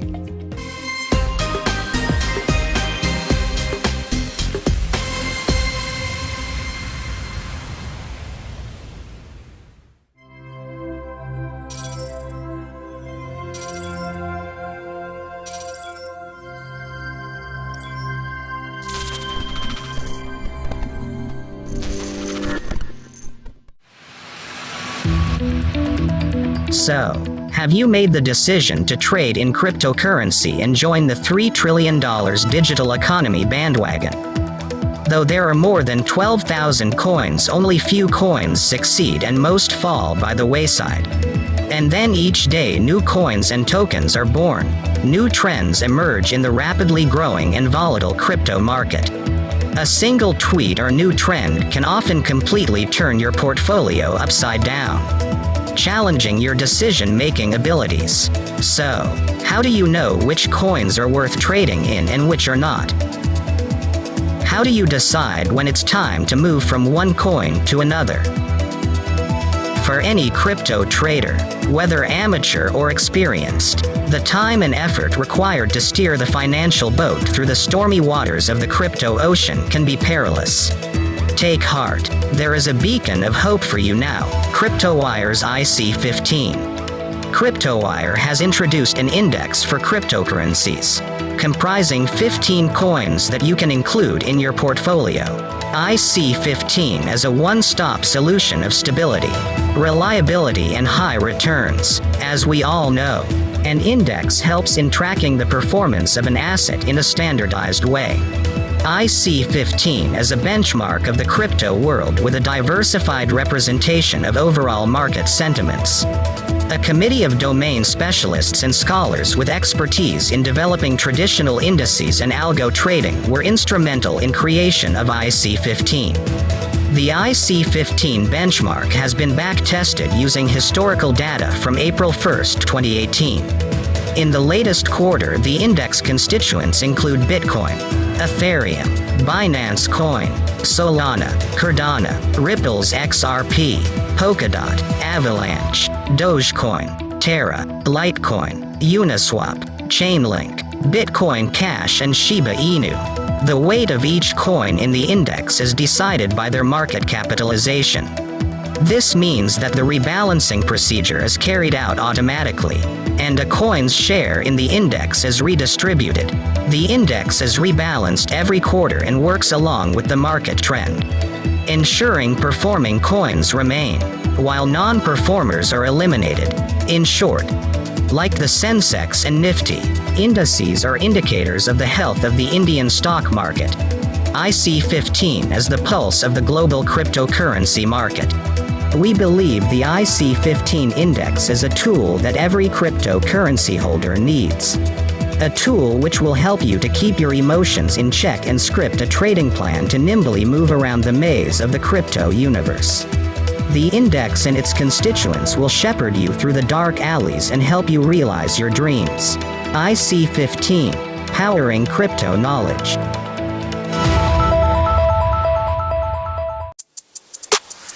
Ladies and gentlemen, welcome to Crazy Coins with Karnal. Today's coin is Phantom.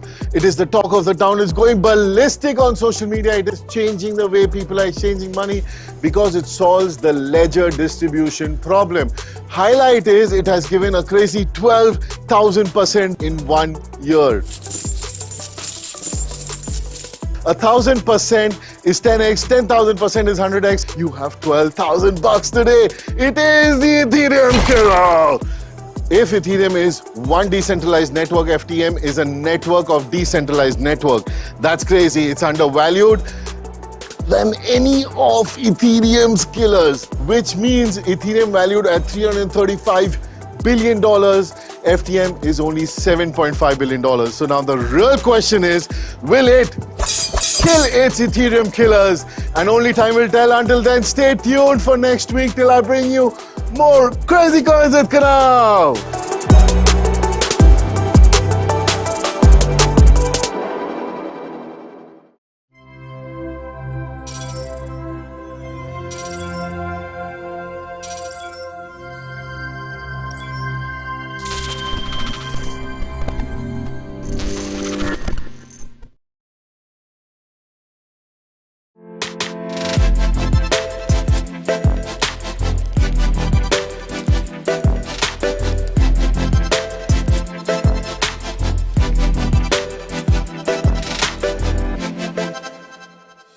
Hello दोस्तों, आप देख रहे हो आपका फेवरेट सीरीज फन फैक्ट्स। शान से रहूं सदा, मुझ पे लोग हो फिदा।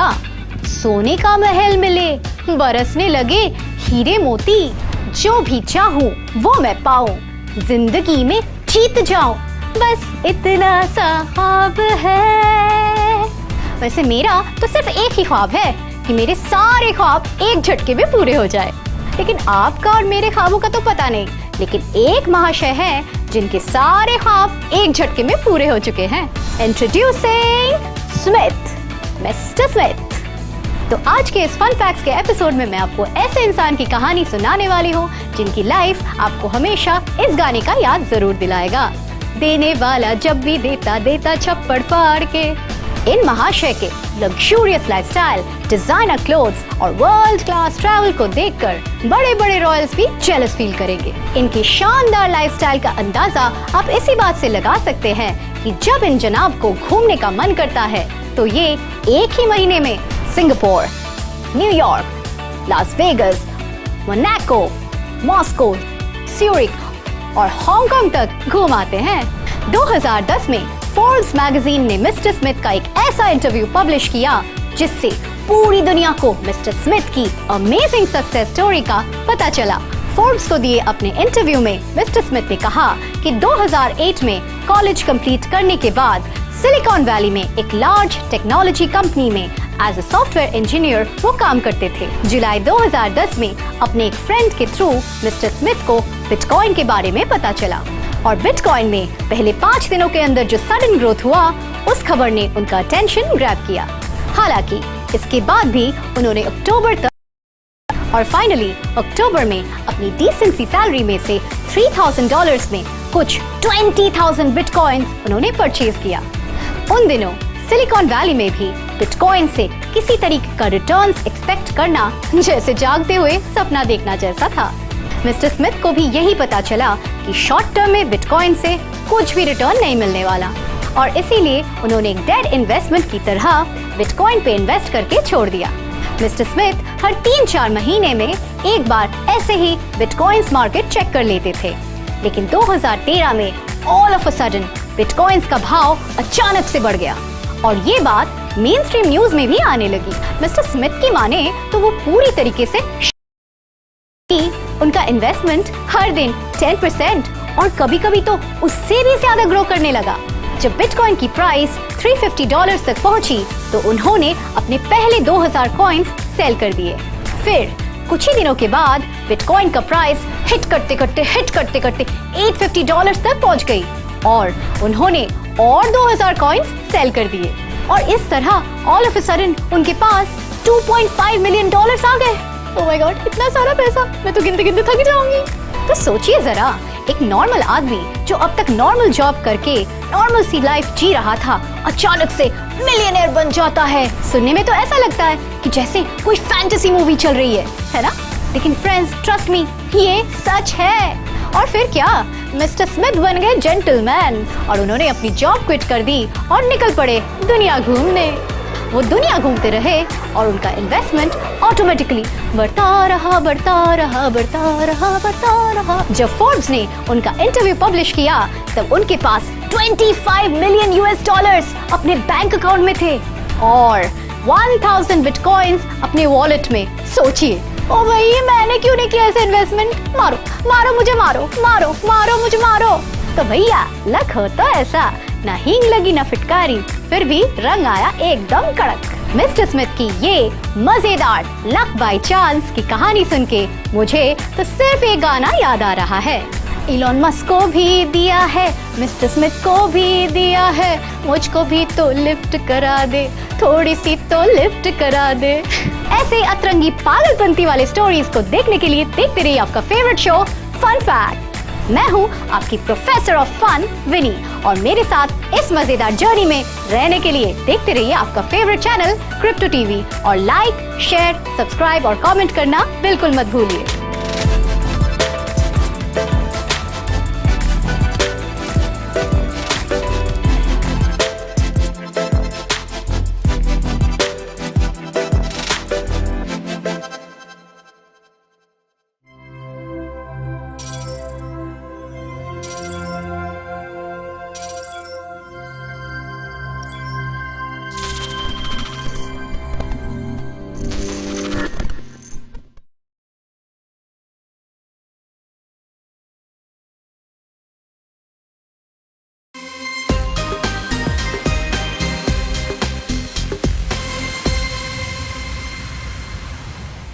पहले भोग लगा लूं तेरा, फिर प्रसाद जग पाएगा, सबसे पहले तेरा स्वागत करती मेरी मधुशाला। जी हाँ, ये पंक्तियां हैं सदी के महानायक अमिताभ के पिता हरिवंश राय बच्चन की मशहूर कविता मधुशाला की। क्या आप ये कविता खरीदना चाहेंगे? अरे नहीं, किताब नहीं। इस ब्लॉकचेन टेक्नोलॉजी के जमाने में सब कुछ होता है डिजिटल दुनिया के अंदर। दरअसल बिग बी ने अपने पिता की इस कविता के साथ साथ अपनी फिल्मों के कुछ सीन भी NFT पर पब्लिश किए हैं। क्या आप NFT नहीं जानते? फिर तो आप बीपल के बारे में भी नहीं जानते होंगे। अरे वही आर्टिस्ट जिसने every days the first 5000 days नाम के अपने आर्ट को $69 मिलियन यानी 515 करोड़ रुपए में बेचा। क्या आपका रिएक्शन भी ऐसा ही है? चलिए जीरोस की गिनती में नहीं उलझते, NFT को बारीकी से समझते हैं। NFT मतलब नॉन फंजिबल टोकन। आज के इस ब्लॉकचेन टेक्नोलॉजी के जमाने में NFT तेजी से लोकप्रियता बटोर रहा है। फिर चाहे वो सेलिब्रिटीज हो, डिजिटल आर्टिस्ट हो या क्रिएटिव्स, सभी अपना काम ब्लॉकचेन पर पब्लिश करने की होड़ में लगे हुए हैं। क्या आप जानते हैं ट्विटर के CEO जैक डॉर्सी ने हाल ही में अपना पहला ट्वीट $2.9 मिलियन में बेचा। इतना ही नहीं, अमिताभ बच्चन के साथ साथ सलमान खान भी NFT के बाजार में उतर आए हैं, जो बॉलीवुड फैंस को बॉलीवुड थीम NFT से ललचा रहे हैं। तो क्या है NFT और क्या इसमें शामिल है? क्या ये सिर्फ डिजिटल आइटम से जुड़ा हुआ है या रियल आर्टवर्क की गिनती भी इसमें होती है? जब बात आती है NFT की तो यहाँ विकल्प बेशुमार है। आर्टवर्क से लेकर मेलोडीज और यहाँ तक कि वीडियो गेम्स के कलेक्टिबल्स भी NFT के तौर पर अवेलेबल हैं। किसी भी तरह के क्रिएटिव काम को वैलिडेट करने का और उसे ओन करने का ये बेहतरीन प्लेटफॉर्म है। NFTs डिजाइन ही ऐसे किए जाते हैं कि अपने आप में यूनिक और सबसे अलग होते हैं। ज्यादातर बायर्स की दिलचस्पी भी digital artwork, songs, GIFs, videos, famous personalities, shots of players और फिक्शनल कैरेक्टर्स में होती है। चलिए अब जानते हैं कि NFT का पूरा प्रोसेस क्या है। फर्ज कीजिए आप एक आर्टिस्ट हैं और NFT के तौर पर अपना आर्टवर्क बेचना चाहते हैं। तो आपको क्या करना है? सबसे पहले अपना आर्टवर्क बनाइए, फिर चाहे वो कोई सॉन्ग हो, आर्ट हो या कलेक्टिबल्स। फिर आपको चाहिए किसी भी तरह की कोई क्रिप्टो NFT क्रिएट करने के लिए, और आखिर में एक क्रिप्टो करेंसी वॉलेट सेल से कमाई अपनी राशि को सेव करने के लिए। NFT की दुनिया में लेटेस्ट कॉन्सेप्ट है NFT अवतार्स, जहां गेमर्स अपने प्रोफाइल के लिए अपना अवतार बनाते हैं जो हूबहू उनके जैसा हो। फॉर एग्जाम्पल, NFT की सबसे जानी मानी एप्लीकेशन है क्रिप्टो पंक्स, जिसमें इथेरियम ब्लॉकचेन पर 10,000 से ज्यादा यूनिक कैरेक्टर्स हैं और हर कैरेक्टर परचेज के लिए अवेलेबल है। आप जानकर हैरान होंगे कि $7 मिलियन के क्रिप्टो पंक्स बिक चुके हैं। लेकिन अब आप कहेंगे कि इन कैरेक्टर्स को तो कोई भी प्रिंट कर सकता है या सेम हूबहू बना सकता है। बेशक, बिल्कुल ठीक कह रहे हैं आप। मिसाल के तौर पर पोकेमॉन कार्ड को ही ले लीजिए, कोई भी उसे प्रिंट कर सकता है और हूबहू वैसा ही बना भी सकता है, लेकिन उसकी ओनरशिप और ऑथेंटिसिटी आपको तभी मिलती है जब आप उसे खरीदते हैं। अगला सवाल, क्या NFT को रीसेल या ट्रेड किया जा सकता है? जी हाँ, बिल्कुल। अगर कभी आपको पैसों की जरूरत हो या किसी और आर्ट पीस में ज्यादा दिलचस्पी हो तो आप आसानी से अपने टोकन से ओपन सी पर ट्रेड कर सकते हैं, जो कि NFT की सबसे बड़ी मार्केट है। अगस्त के महीने में NFT सेल का आंकड़ा था करीब $3.4 मिलियन। सितंबर में भी यह आंकड़ा 3 बिलियन के आसपास ही रहा। दुनिया की सबसे बड़ी क्रिप्टो एक्सचेंज बाइनेंस इस साल जून में NFT के बाजार में दाखिल हुई, तो वहीं बाइनेंस की सबसे बड़ी राइवल एक्सचेंज FTX ने सितंबर में बाजार में कदम रखा। तो वहीं कॉइनबेस 68 मिलियन वेरीफाइड यूजर्स के साथ NFT के ट्रेडिंग में उतरी। तो अगर आप भी NFT पर अपना हाथ आजमाना चाहते हैं तो यकीनन ये ख्याल बहुत अच्छा है। भले ही गवर्नमेंट अपनी रेगुलेशंस और टैक्सेशन के साथ NFT पर लगाम कसने की पुरजोर कोशिश करे, लेकिन ये लंबी रेस का घोड़ा है जो रुकने वाला नहीं, थमने वाला नहीं। उम्मीद है कि NFT को आसान भाषा में समझाने की हमारी ये कोशिश आपको पसंद आई होगी। मैं हूं रुचि शर्मा और ऐसी कई मजेदार स्टोरीज के लिए आप देखते रहिए क्रिप्टो टीवी।